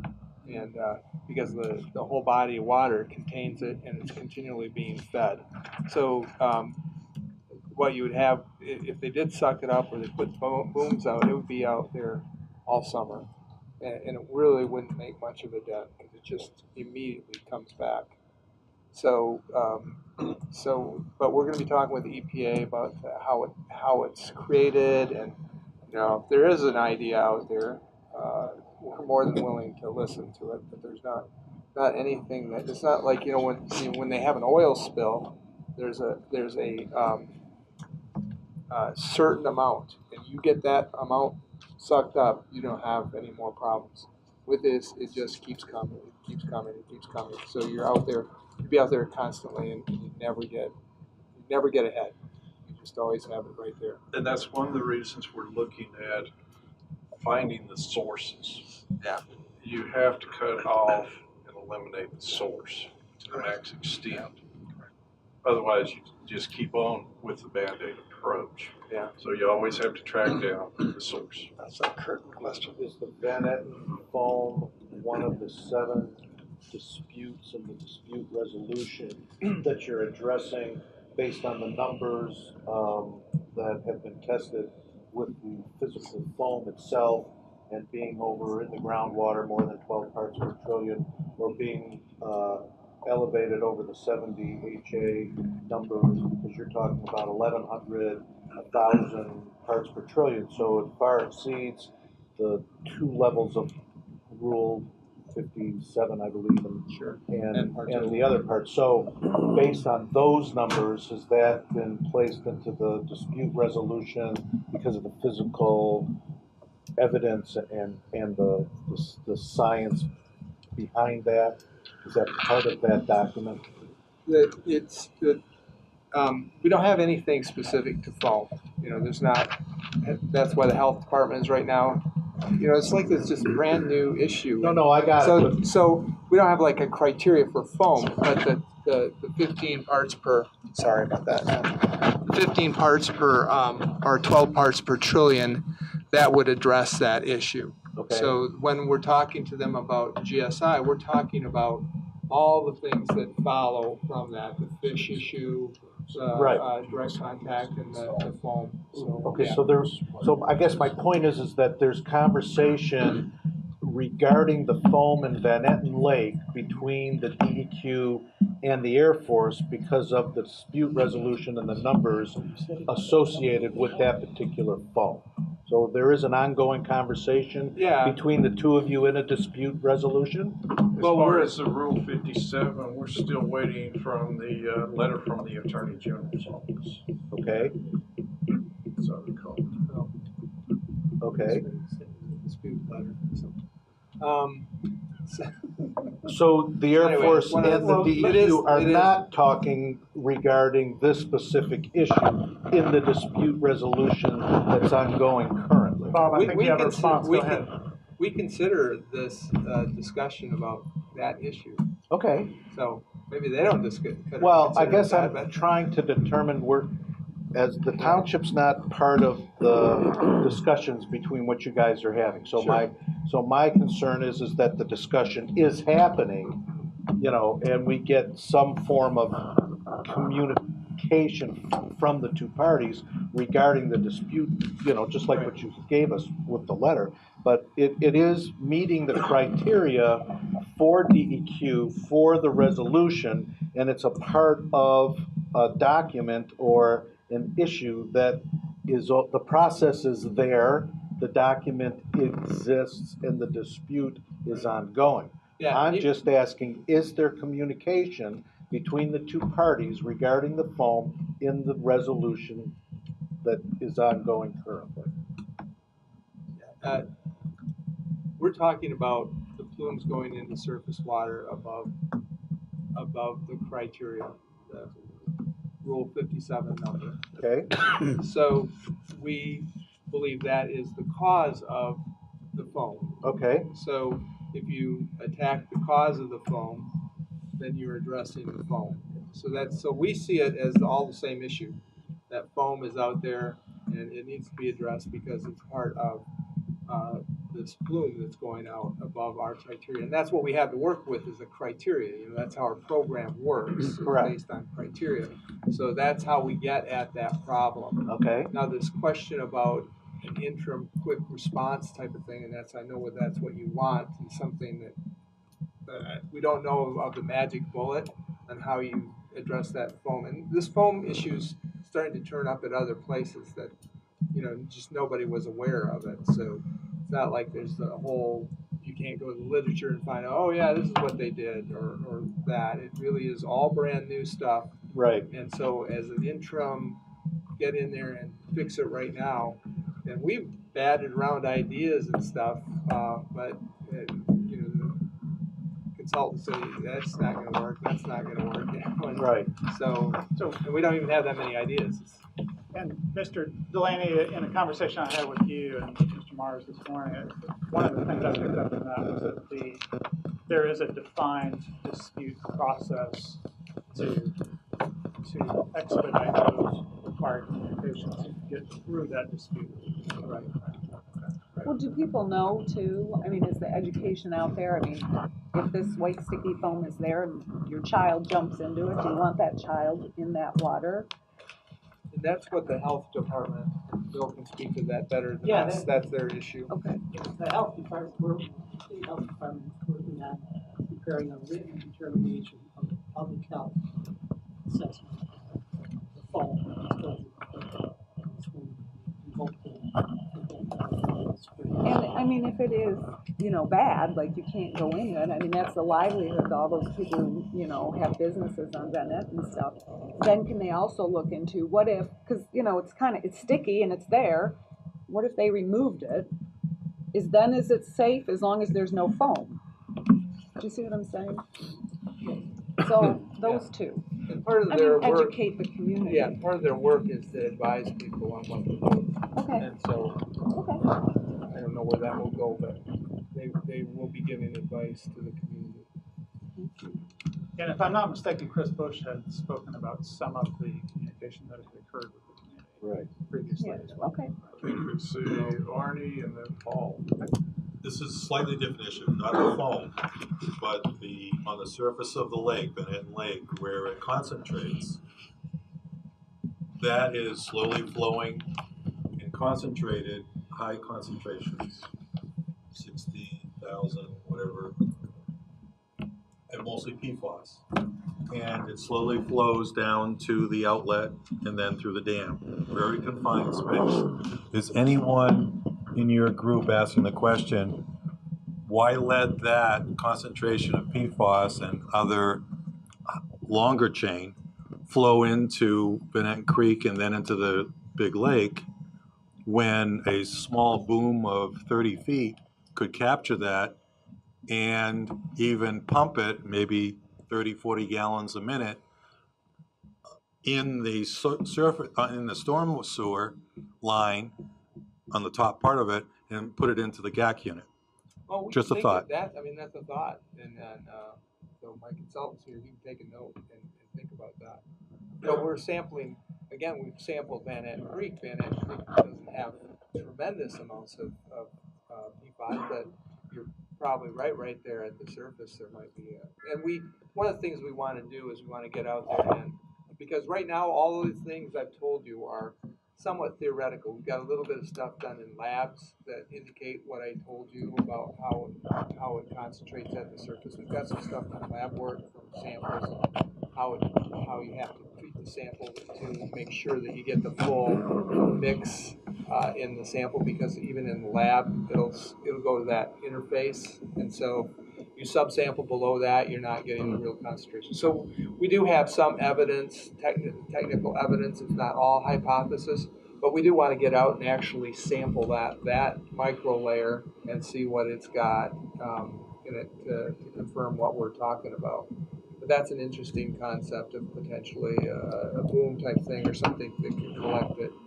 And I don't know how much given how much foam you see at certain times, I don't know how well it'll work, but we can certainly look at that. That's Take advantage of the natural Yeah. concentration at a very small sampling capture point of where the dam is. Yeah, it's interesting. Okay, let's go over here for a quick question, and then I think back here, but go ahead. I just wanted to point out the dam's an underflow dam. Oh, yeah. No, you have to be upstream about 50 feet or so. Okay. But it could be done.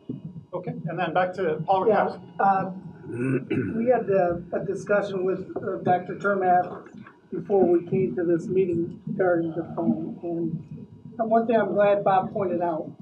I'm just going to land by. Bob pointed out that those slides that you put up there, that's kind of your theory about the foam and all that. That's not a proven thing, but it's a theory of how that foam gets created. But the Air Force's position has been that, you know, they have to follow applicable requirements under CERCLA. And that's their mandate, to follow applicable requirements under CERCLA. And as far as they know, there's no ambient water quality standard for PFCs in Michigan. If the state has one that is on the books and promulgated, then they need to know that. But as of right now, there's no ambient water quality standard for levels of PFCs in the surface water. And then absent that, there is not an applicable requirement mandating going to the surface water and treating the surface water for PFCs that are in the water. Now, what Bob's mentioning relative to what's going into the water, that is what they believe under Rule 57 is a 12 parts per trillion standard, that you shouldn't allow it to go into the water at that level. So, That's a groundwater promulgated number, correct? that's a number that is it's a promulgated number, Okay, but so whether that it's means that rule is on the books currently. So when you say there are no rules on the books, you're contradicting yourself. There's a misunderstanding. There is a misunderstanding. That Rule 57 is the ambient water quality standard. That is the For groundwater. no for surface water. For surface water. See, we get we deal with cleanups and water in the ground. Okay. And so that ground, when it's in the ground, it's not a surface water issue. So what our agency does, what our law does, is it says, all right, for any of your plumes that are going into surface water, you shall go over to the surface water laws and rules, and you will take the ambient water quality standard, and you will use that as your GSI, the groundwater surface water interface number. So when it goes from the plume, from the groundwater to surface water, it has to meet the water quality standard. Okay. Which is the 12 parts per trillion. And so there's a little confusion there, but that is a water quality standard. That's something that has to be cleared up because, and like Matt said, he's waiting for the letter that he said was coming from the state regarding their Rule 57. But as far as the toxic, as far as the foam is concerned, as of right now, the Air Force doesn't see an applicable law that applies to that foam or to that surface water, and that's why Even though it was created by, I'm sorry? even though it was created by, I'm just saying that they have to follow applicable requirements in the law. So if I could jump in, I think we're seeing a little bit of the interaction that is occurring between the Air Force and DEQ on this topic.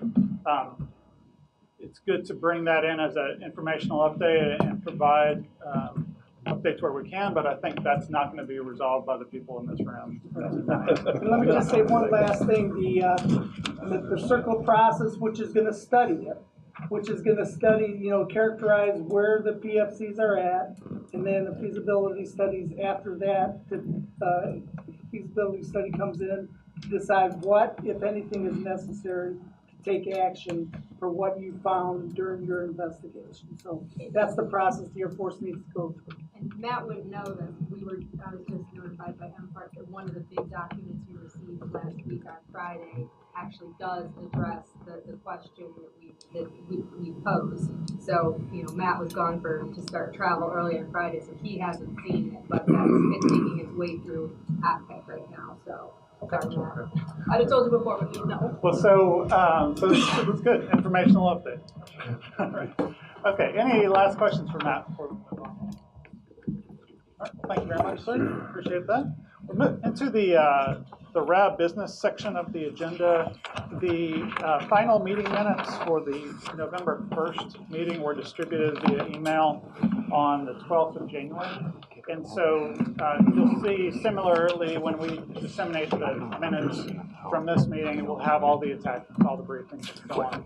So we'll do that for this one as well. Let's see, action items. The two co-chairs got together today and went through a number of different action items that we've been tracking internally. So they've been looking at action items, future agenda items, and so on, just to help them as they plan the agenda for upcoming meetings. But Leanne, let me ask you if you had captured any additional action items. Number one, the airports will check on the viability of including a teleconference at future RAB. Okay. Number two, the Air Force will provide the Oscoda Planning Commission the plans for the Air Force will check if there are penalties on the contractor for delayed construction of the treatment facilities. The Air Force will add out-of-cycle funding requests and other projects to the FY18 project sheet that's in your packet. And then I wasn't sure if the DEQ, if there's an action to look at. The proposal on possible treatment or interception of highly concentrated PFASs at the dam and Lake Dam. Did anyone hear other action items that should be captured? Yes, sir. I do need to, I think Matt and I need to have a conversation about figuring out where CERCLA and or NEPA applies or doesn't apply. Okay. And whether that involves just Matt and I, but I think at least the people within our organization. CERCLA and NEPA attorneys get involved in that. We have a telecom, sort of go over that. Yep. That way we get on the same page. So can we just say to determine the integration between CERCLA and NEPA in relation to the Air Force and the Forest Service? Yes. And we'll assign Matt and Tony as owners of that. Congratulations. Mm-hmm. And you can bring in your attorneys as you do that. Is there a specific due date? By the next RAB meeting, is that? Okay.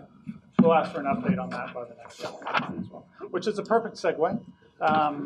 So the next RAB meeting, as the two co-chairs were meeting today, they came up with the suggestion that either Wednesday the 18th of April or Tuesday the 17th of April.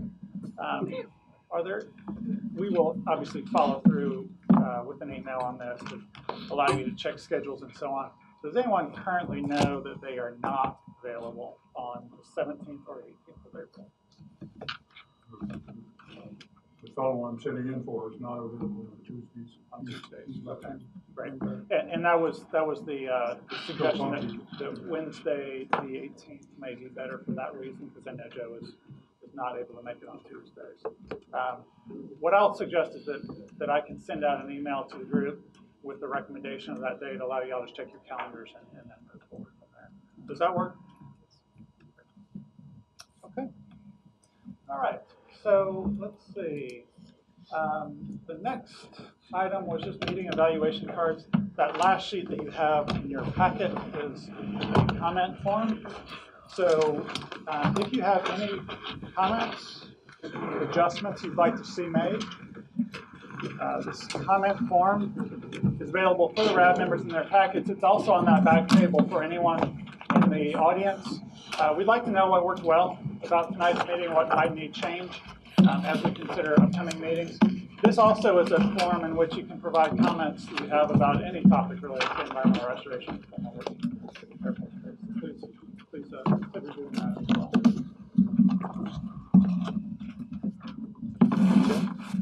Are you going to talk about the potential agenda items? Sure. Yeah, I can. Would you like me to pull that portion up?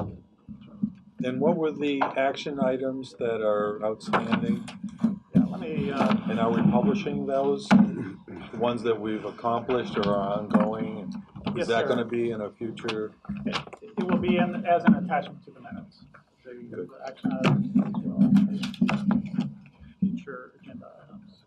So I'm pulling up now a document, the action item tracker that I manage and the co-chairs make decisions off of, but it pertains to open action items, closed action items, future agenda items, and future meetings. So it's basically where we keep all the information about the Restoration Advisory Board. So would you like me to talk through the ones the action items that are ongoing then, or would you like me to address that? Or were there just I don't know, is there interest in that? Or it's gonna, we're gonna be providing it in the minutes? Agenda items anyways, I mean. Yeah. I'm sorry, what was that? I don't know that we need to review what the co-chairs are discussing because they're still in discussion about the items. Yeah, many of them are specific details just related to their role in executing the RAB, but I think it may be beneficial to look at the future agenda items. Yes. So let's look at those real quick. We have a few here. Adopt operating procedures we can remove from that list because we've done it now. Another future agenda item was how to apply for technical assistance for public participation grants. That was part of the discussion among the co-chairs today.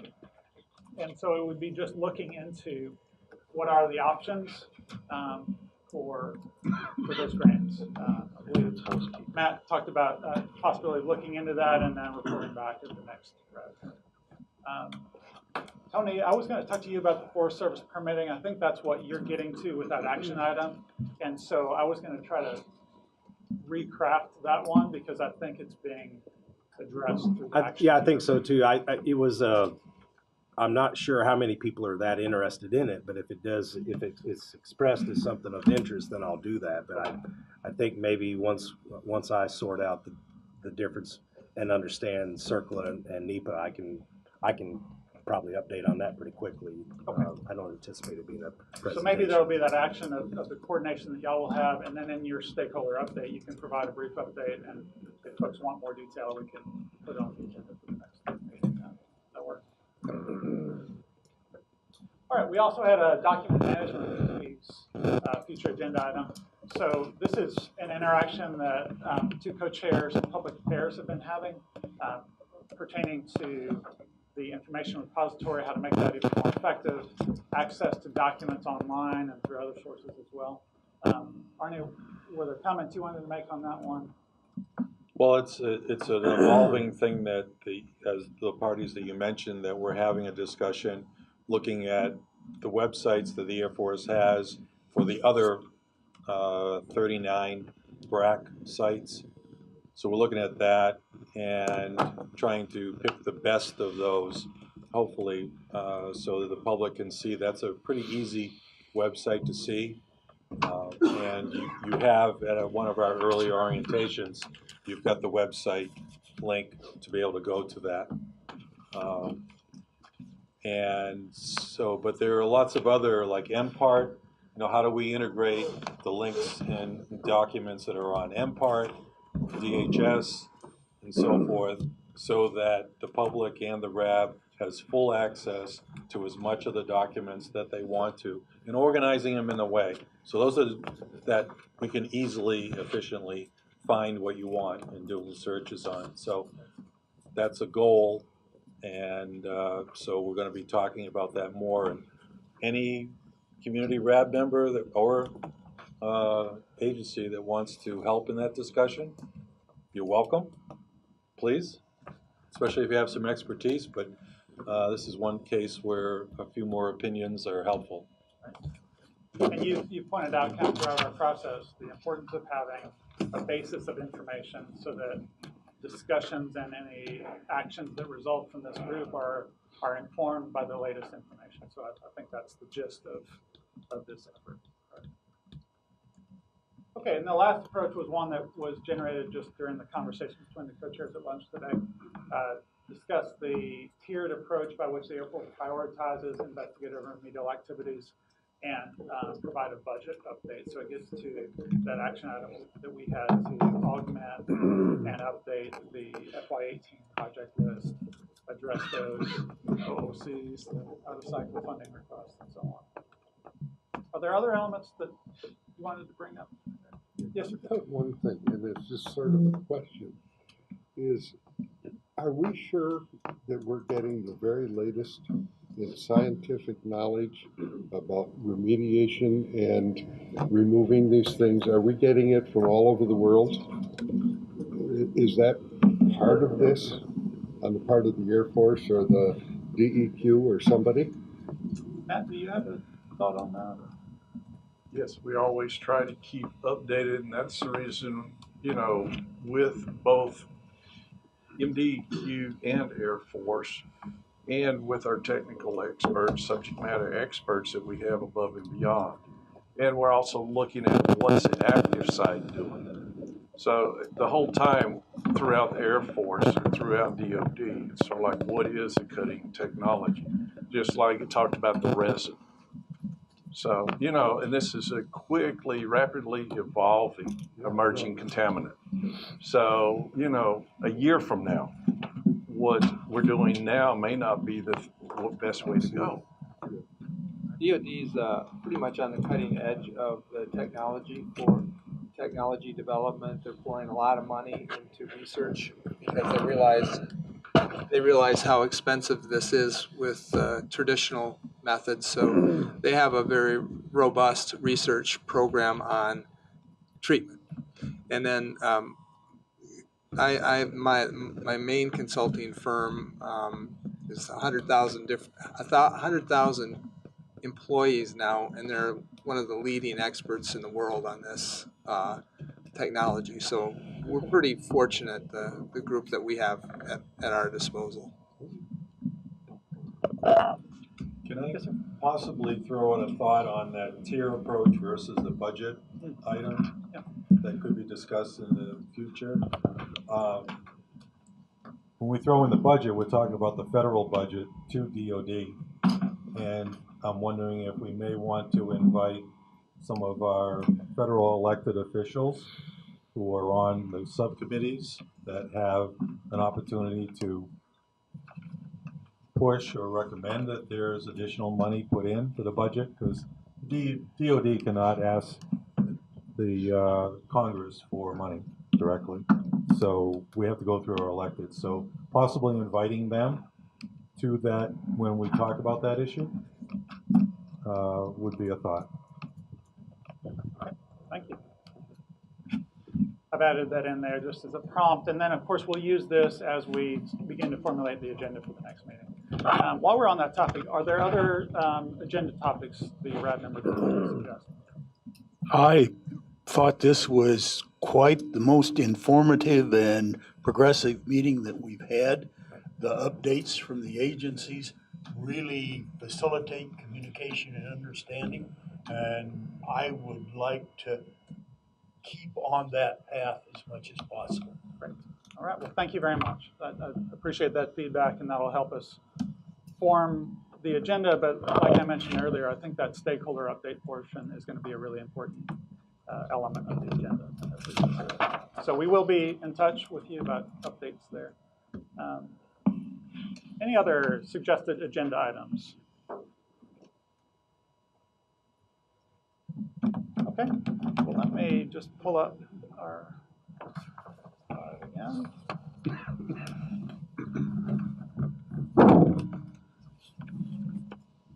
Okay, we are now at the what was the 7:15 portion of the public of the agenda, public comment period.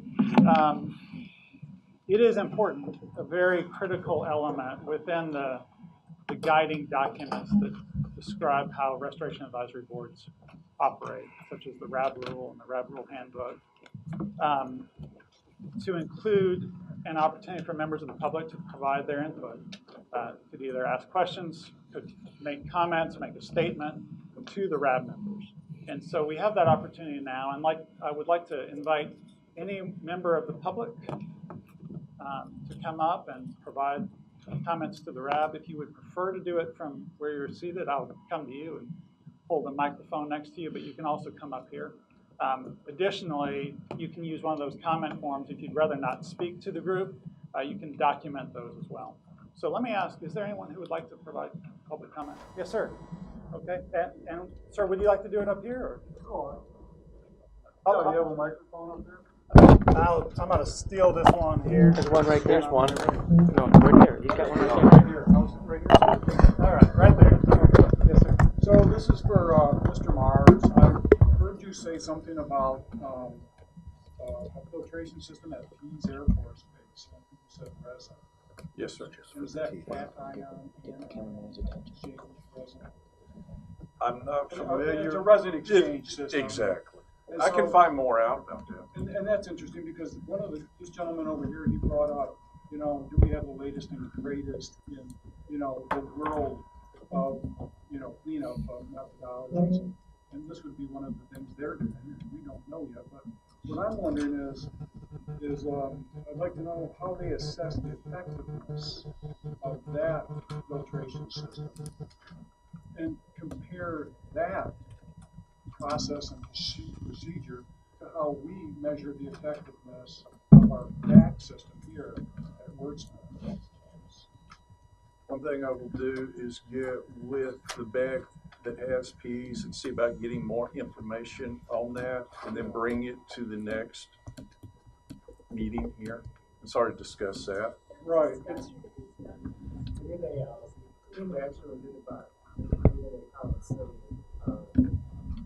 Yeah, and of course we did a pilot study comparing different kind of present and the gap system. And we have the results and everything. That's why what for peace is based on that study. So, and results are, you know, they're good things. I was just talking to Mr. Delaney about how we continuously monitor the incoming water, groundwater, to the GAC plant, and they chart it, map it, and graph it. But as he said, when you're forcing the flow, you're pushing the water, you kind of force the total PFAS numbers down. The concentration gets, you know, screwed up with their measurement. So it's not a good look at the total concentration in that ground plume. But I would imagine that the same problem exists and presents itself out at Pease. So I'm wondering specifically, how do they measure and assess, and how do we measure and assess? And are we talking apples to apples? Process. From a regulatory standpoint, they have to meet the standard for effluent. And so it doesn't matter what method they use to get the resin out, the contamination out of the water, they just have to meet that number. So then it comes down to operational efficiency. What's the most efficient way to do it? And, you know, it's our taxpayer dollars is paying for this, so, you know, we want them to do the most efficient thing they can. And so the resins there's a lot of looking at those to see if they're more efficient and cost effective is the biggest thing. And sir, I think I heard an action item there of just the comparison of the effectiveness of resin to other techniques used in GACs. Right. Okay. And Leanne, did you capture that one? Great. Well, thank you very much. That was Daniel O'Connor with a public comment there. Thank you, sir.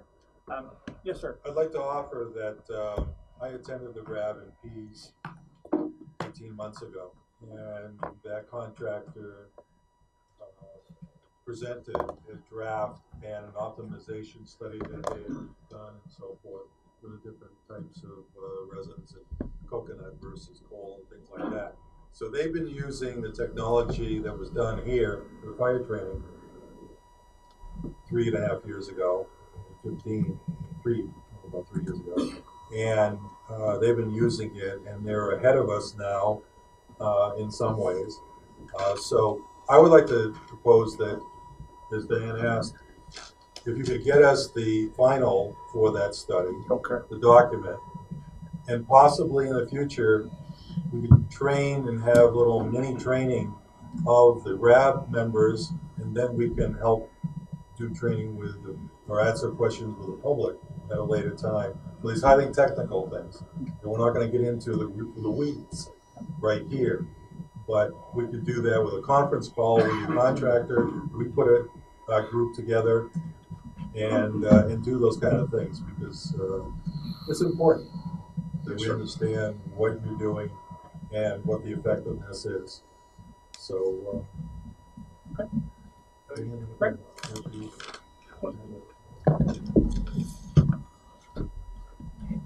I'm sorry, did you have another comment, no. Dan? Well, Aaron, I believe you had a comment. Aaron was. What's the Air Force's status regarding hooking water up to the neighborhood just north of the school where there's a well that tested hot? That's something we'll have to look at because that's a new one to me on that because that one. It's above 70 parts per trillion. It is? Yes. About tomorrow. That was found 2 years ago, I believe. Is that right? Do you remember, Dale, when they discovered that? I think it was probably about a year ago. Yeah. We're talking about the previous one that was found, and there's a filtration system there. That, and he's asking about if the Air Force is going to hook up them to municipal water. And you have the Air Force has a position on this high school plume? That was one that we looked at. Should it keep the numbers going up and everything, the possibility of hooking up to water and doing an out-of-cycle project. So, when was the last time it was tested? Is there a current test on it? It's probably only been tested the one time when we got the results that came in over Above 70 parts per trillion. And I think that we got those results back maybe last summer sometime. So it's been less than a year since we got those results. And there is the treatment system on that one particular house.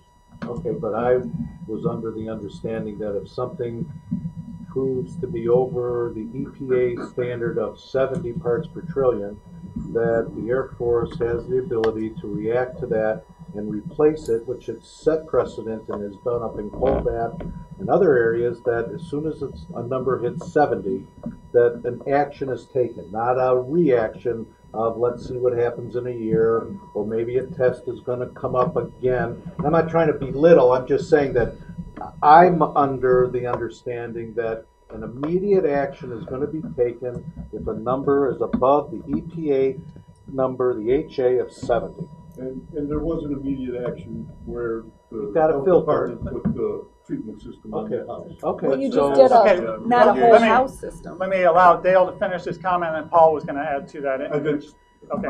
All right. And here's Paul Rakowski.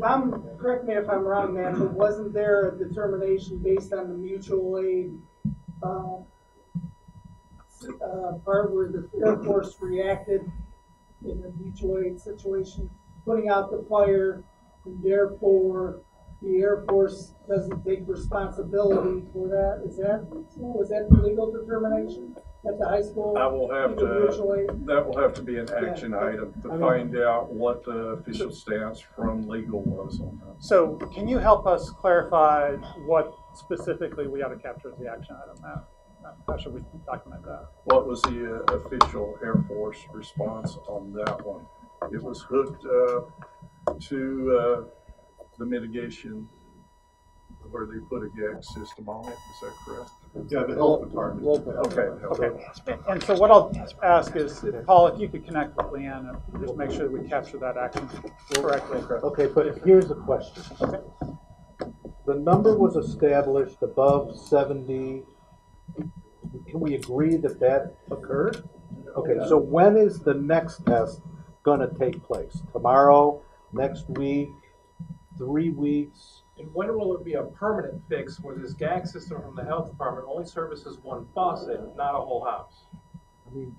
Right. Well, you know, it begs well, your question also begs the question, because I was told when we test your house, say they tested my house and it's under 70, I said, well then, okay, if it's similar to the community one, the public one, then why would I want to tie in? You can't. You have to keep testing it. This is what I was told. You have to keep testing it because it can change. We don't know if you're at the beginning of the plume, the middle, or the end.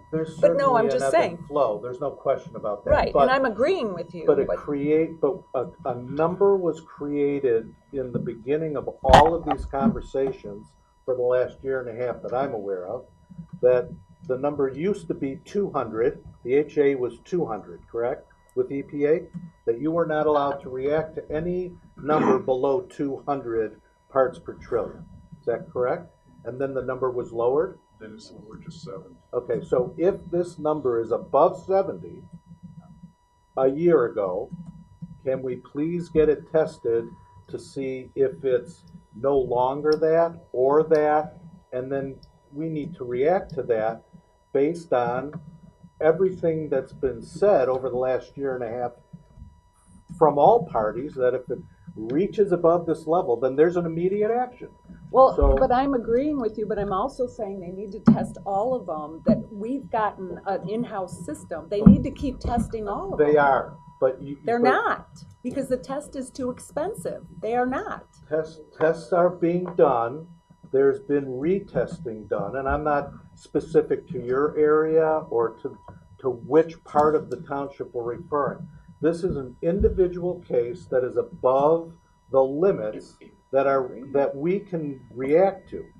So we should react to it, is my point. Right, but what I'm saying, I agree with you, you should, but I'm expanding on what you're saying. They came around and tested our wells, and Right. because we were at a certain level, they gave us filtration systems Correct. on our sink. Correct. But they also told us that that number can change. They don't know. It could be sky high right now. We don't know, and they said we won't test again because it's too expensive. So I'm just saying, if they retest that one, we should retest all of them. Because they could be over. I'm agreeing, yes, test them all. Let me allow Paul to make a Yeah, quick real comment. quick, what you're saying is true about what the Air Force takes responsibility for, and it's a legal question as to whose responsibility is that plume at the high school. That's where it comes down to. I think the action item is to get clarification from the Air Force on their determination. Are they responsible for that simply because they responded to under? I'm sorry, I'm gonna jump in, and I'm gonna allow you to finish your comment. No, I'm just saying that's the action. Okay. Get the official determination of, does the Air Force take responsibility for that mutual aid that they provided to the township? And I believe the answer that I've heard so far is, since it was a mutual aid situation, it's not the Air Force's responsibility for that. That's what I believe is true, but I think this needs to come from the Air Force officially. Now, to Mr. Moss. Okay, so you're convoluting the basic question, and that is, if a home is found to have over 70 parts per trillion with PFOA-PFOS combination, okay, that an action is to be taken, period. Okay? Not a filtration system, not bottled water. It is to be, an action is to be taken similar to coal bath. Coal bath tested higher numbers, correct? And as soon as they were, municipal water was put in. Is that correct? I don't believe Colbath. No, that was south of municipal Colbath. water. No, we never found anything at the Colbath area above 70. Okay, so I thought that there was a home in the Colbath area that was a hot spot that registered more than 70 and required That was action. just off the base. So there is a home like that, but it's down farther south of Colbath. So we do have another member of the public who would like to make a comment. Let me give a few minutes to wrap this discussion. I believe we've captured an action item. Yes. Can you read off what you have for that action? The Air Force will find out the official legal stance or the response regarding, I put the high school plume, but I'll get to make sure that official title is. There are actually two plumes in the area. Let me bring us all into one conversation if I could. Go ahead, Mr. Maxwell. We had the big forest fire, and the Air Force came to help fight and protect the school. They used the foam out there. Did the township use the foam? No. If the township didn't use the foam and the Air Force used the foam, it seems to me common sense tells you that the Air Force must be responsible. So I believe that action will look at whether common that's the sense action. and the legal determination align, or whether they do not, as they sometimes do not. But there was a comment right back here, a member of the public. Let me just bring the microphone. If it was a business. If you could say your name. My name is Vicki Cole. It's disheartening. And I live on Van Etten Lake. And I just wanted to introduce and let be known the new group that has been organized. It's called the Now Need Our Water. And I'll read what we've got here. We are a community action group organized to give Oscoda, Osabo, and surrounding communities a voice, including contacts with legislators within Michigan and U.S. regarding the PFAS contamination. Contacts with other affected groups are the Veterans Civilians Clean Water Alliance, which is associated with Mike Busey and Aaron Brockovich. Demand action from Plainfield Township, associate with the Wolverine Worldwide Contamination, and Testing for Peace. Also, Osabo Anglers, the Clean Water Action Group, Alpena Combat Readiness Center, and other local municipalities. Legislation and monitoring actions.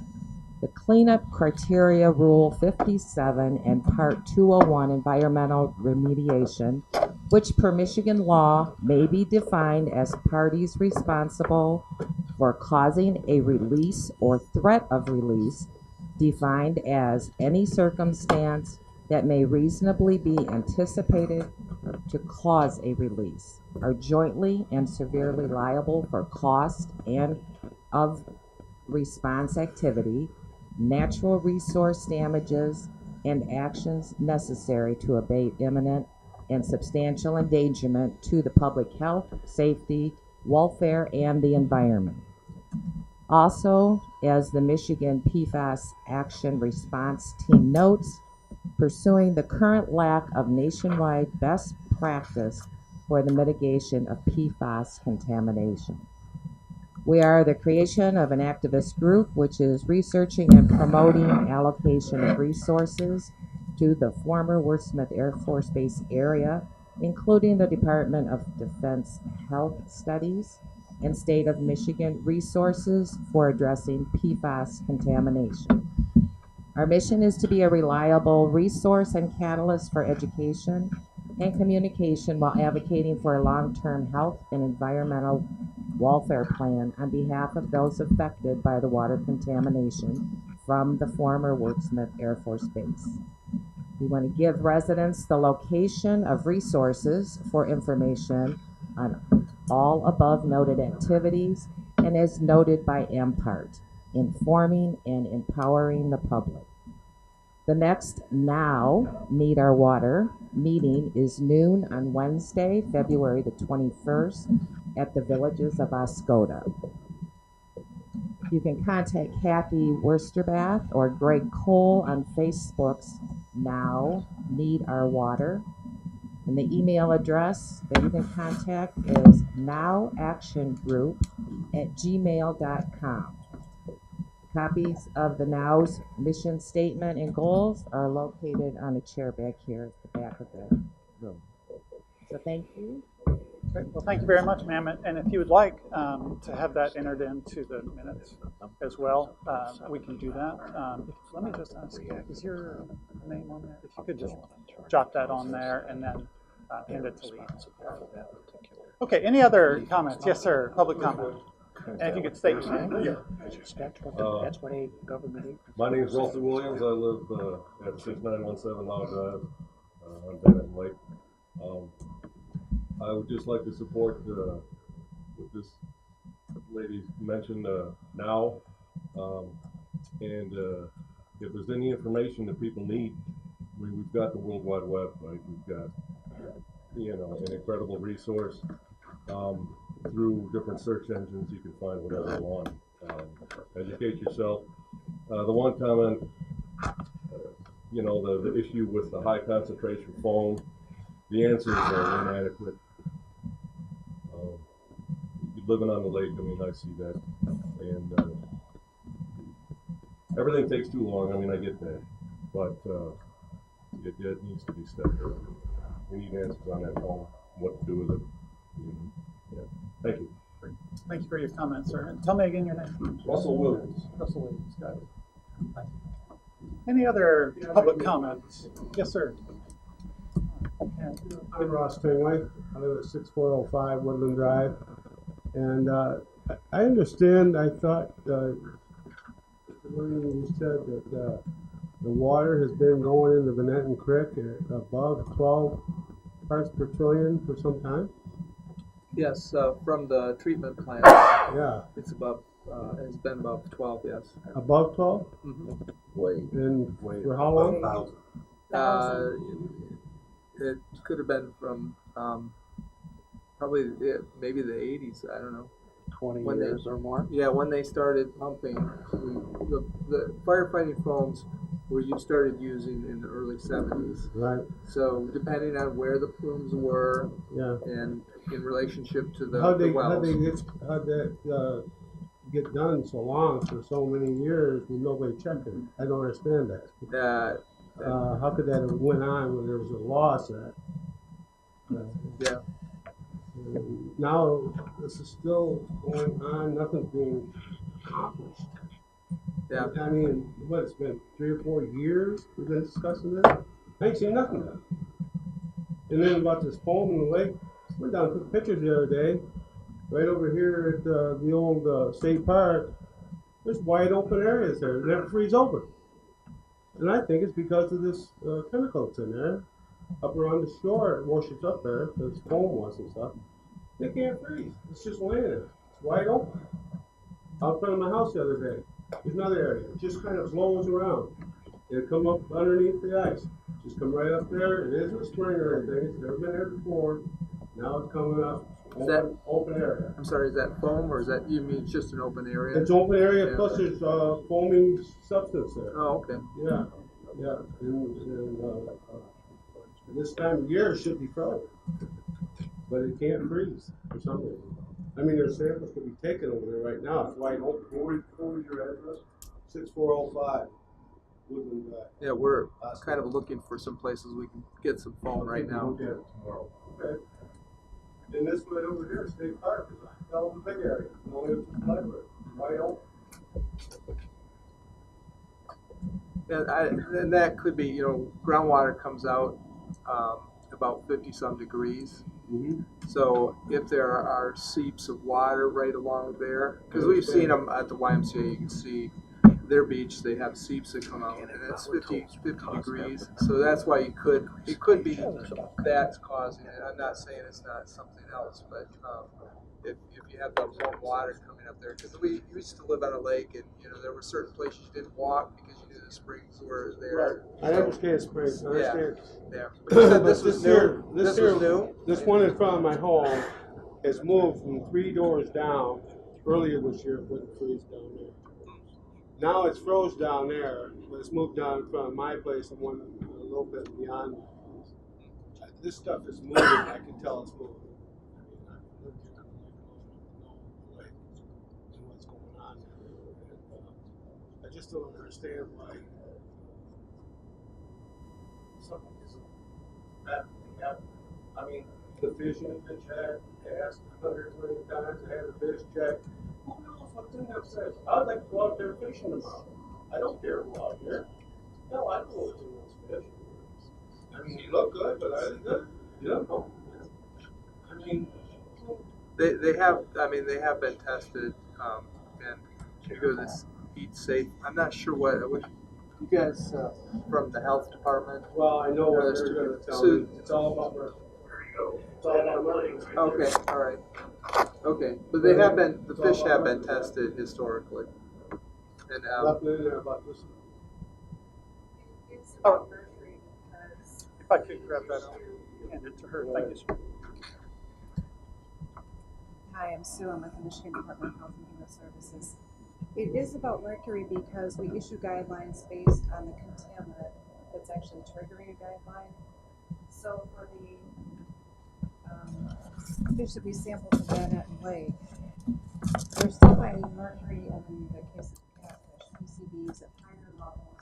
The trigger are at higher levels than. So you could go to our website and find out. Yep. But it doesn't tell me anything about That's because we didn't issue a guideline based on PFAS because yeah, and we have sampled, and as we mentioned, we do have Van Etten Lake back in our suggested sampling plan. So we'll get back to you with updates on the sampling plan. I've heard that for 4 years now. Okay, thank you. I'll take that. Okay, were there any other comments? Any other public comments? Okay, before I come back to the RAB members, any other members of the public who would like to make a comment? This is for a member of the public that we have on the phone. Got it. Okay. Go ahead. I think you have a mic. All right. I'm making a statement for Tony Spaniola, who was unable to make this meeting. He lives downstate.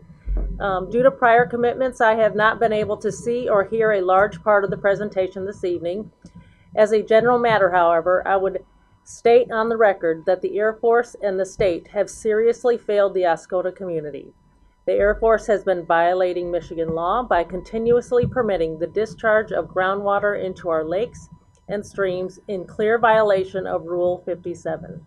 It is long past time for the Air Force to stop pretending that it's clueless about the applicability of Rule 57, and it's time for the state to stop beating around the bush and move to enforce Rule 57. In Kent County, the state has moved in a matter of weeks to enforce Rule 57. In Oscoda, it's been years, and now we have alarmingly high levels of PFAS in foam and surface water. Rule 57 is clear. The only confusion is in the minds of unresponsive bureaucrats who are hoping to wish this matter away. It is not going away, and my friends and neighbors will not rest until the bleeding has stopped. Thank you. Thank you for reading that. Are there other public comments to be made?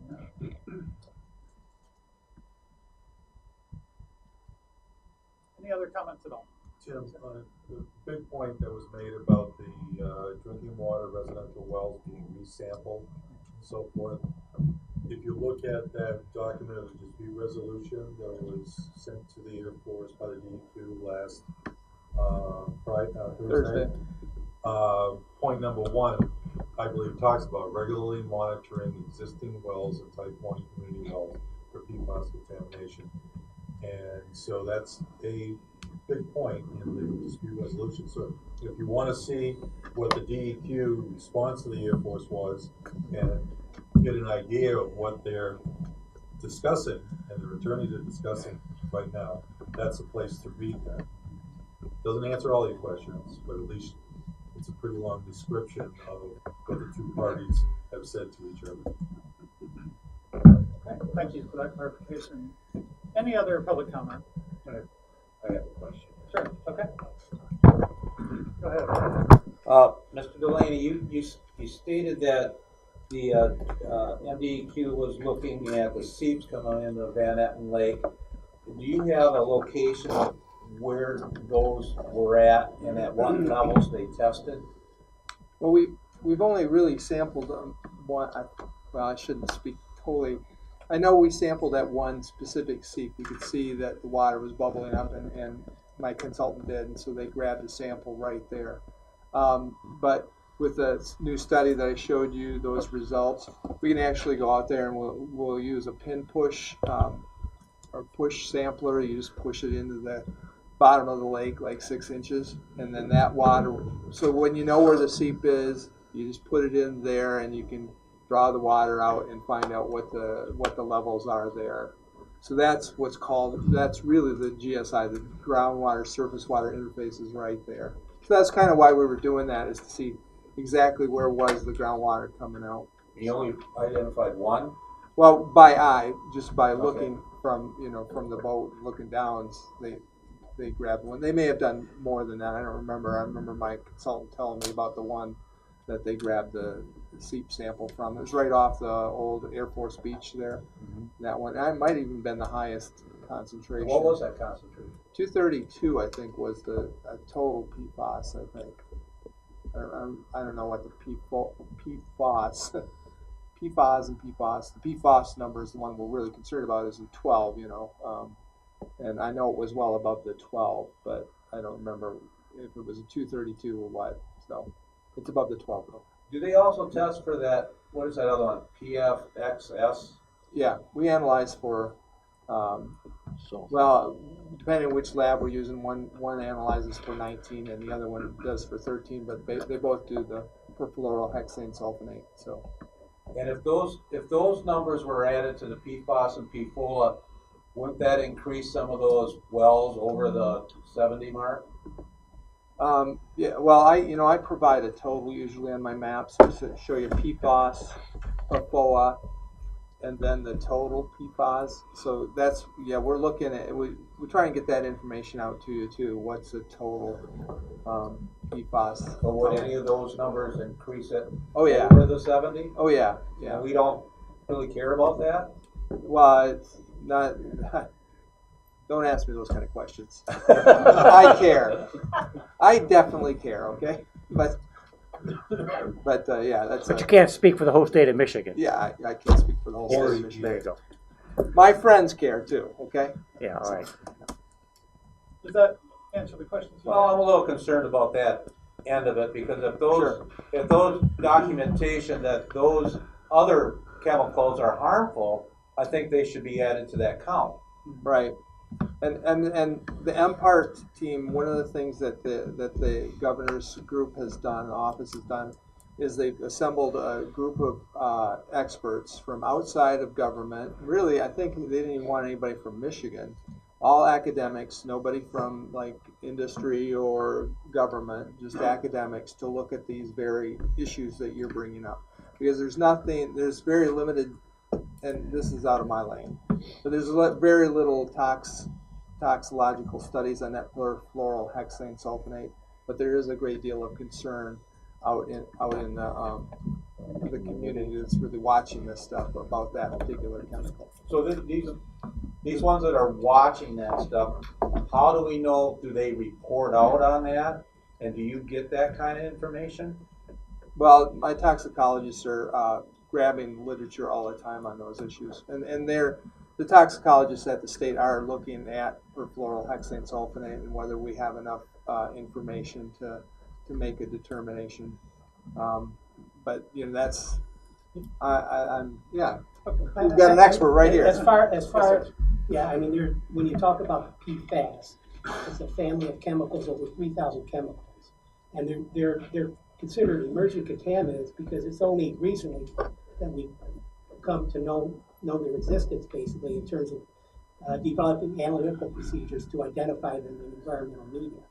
So there's, with respect to the toxicity, the PFAS, the PFOS, and the PFOA, the PFOA, are the two contaminants on which the Lifetime Health Advisory Limit is based on, and also the Part 201 cleanup criteria.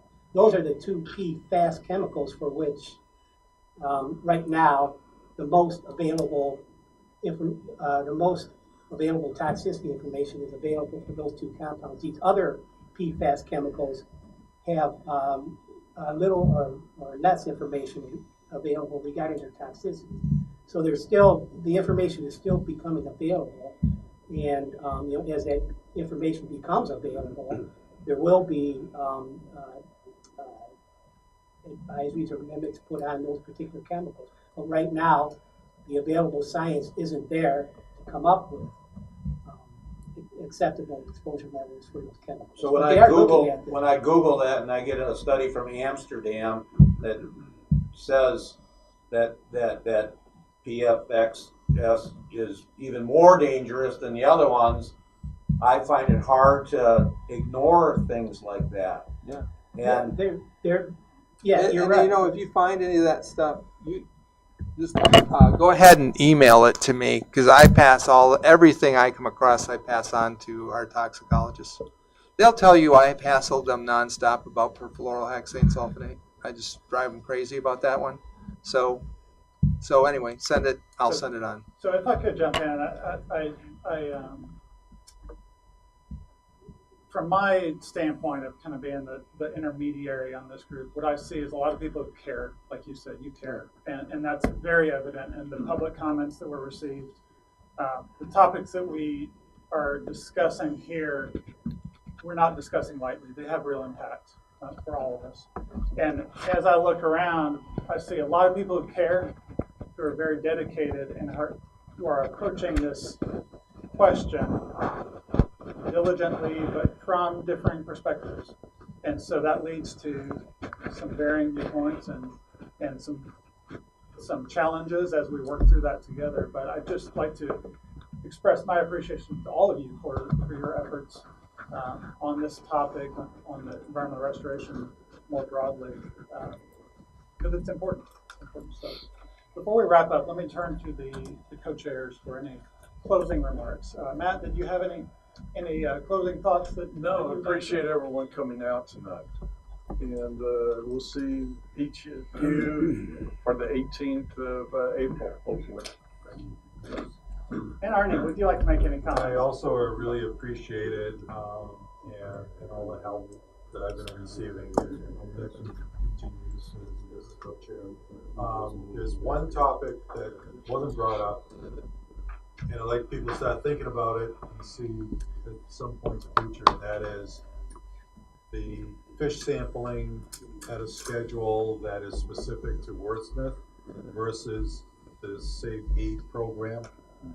Okay, and that also includes the topic of discussion about environmental risk assessment of what's coming out of Clark's Marsh and the whole area into the Oscoda River. So I'd like to just throw that one out there as a potential topic in the future, so that, because we do have some experts in the room that know about that in different agencies, and I think there's opportunities that are had within a few months to take advantage of some resources, to take some fish sampling, because there hasn't been any real fish sampling in the Oscoda River in about 4 years. So let's not wait and miss another year if we don't have to. Okay, great, and let's make sure that Leanne has captured that one for a future agenda item. We'll put on that tracker and use it as we develop the agenda for the next meeting. Thank you for your patience. One quick comment, yes, sir. Yes, Mark. They said that it's really bad down there. They said the Clark's Marsh is one of the most contaminated areas right now that they know of. And if anybody like myself, I was hunting down there, I took a deer there last year. Well, my wife got rid of it because we're afraid to eat it. And I had a piece check this show when I just picked it up in my phone, and I haven't heard any results of that. Don't eat that fish. Thank you for your comment. Just what he said. Great. All right, and again, thank you for your patience. As a reward for your patience, there are some cookies left at the back and some caffeine. Thank you, and we will be in touch about our next meeting, likely April 18th. We are adjourned. Thank you very much.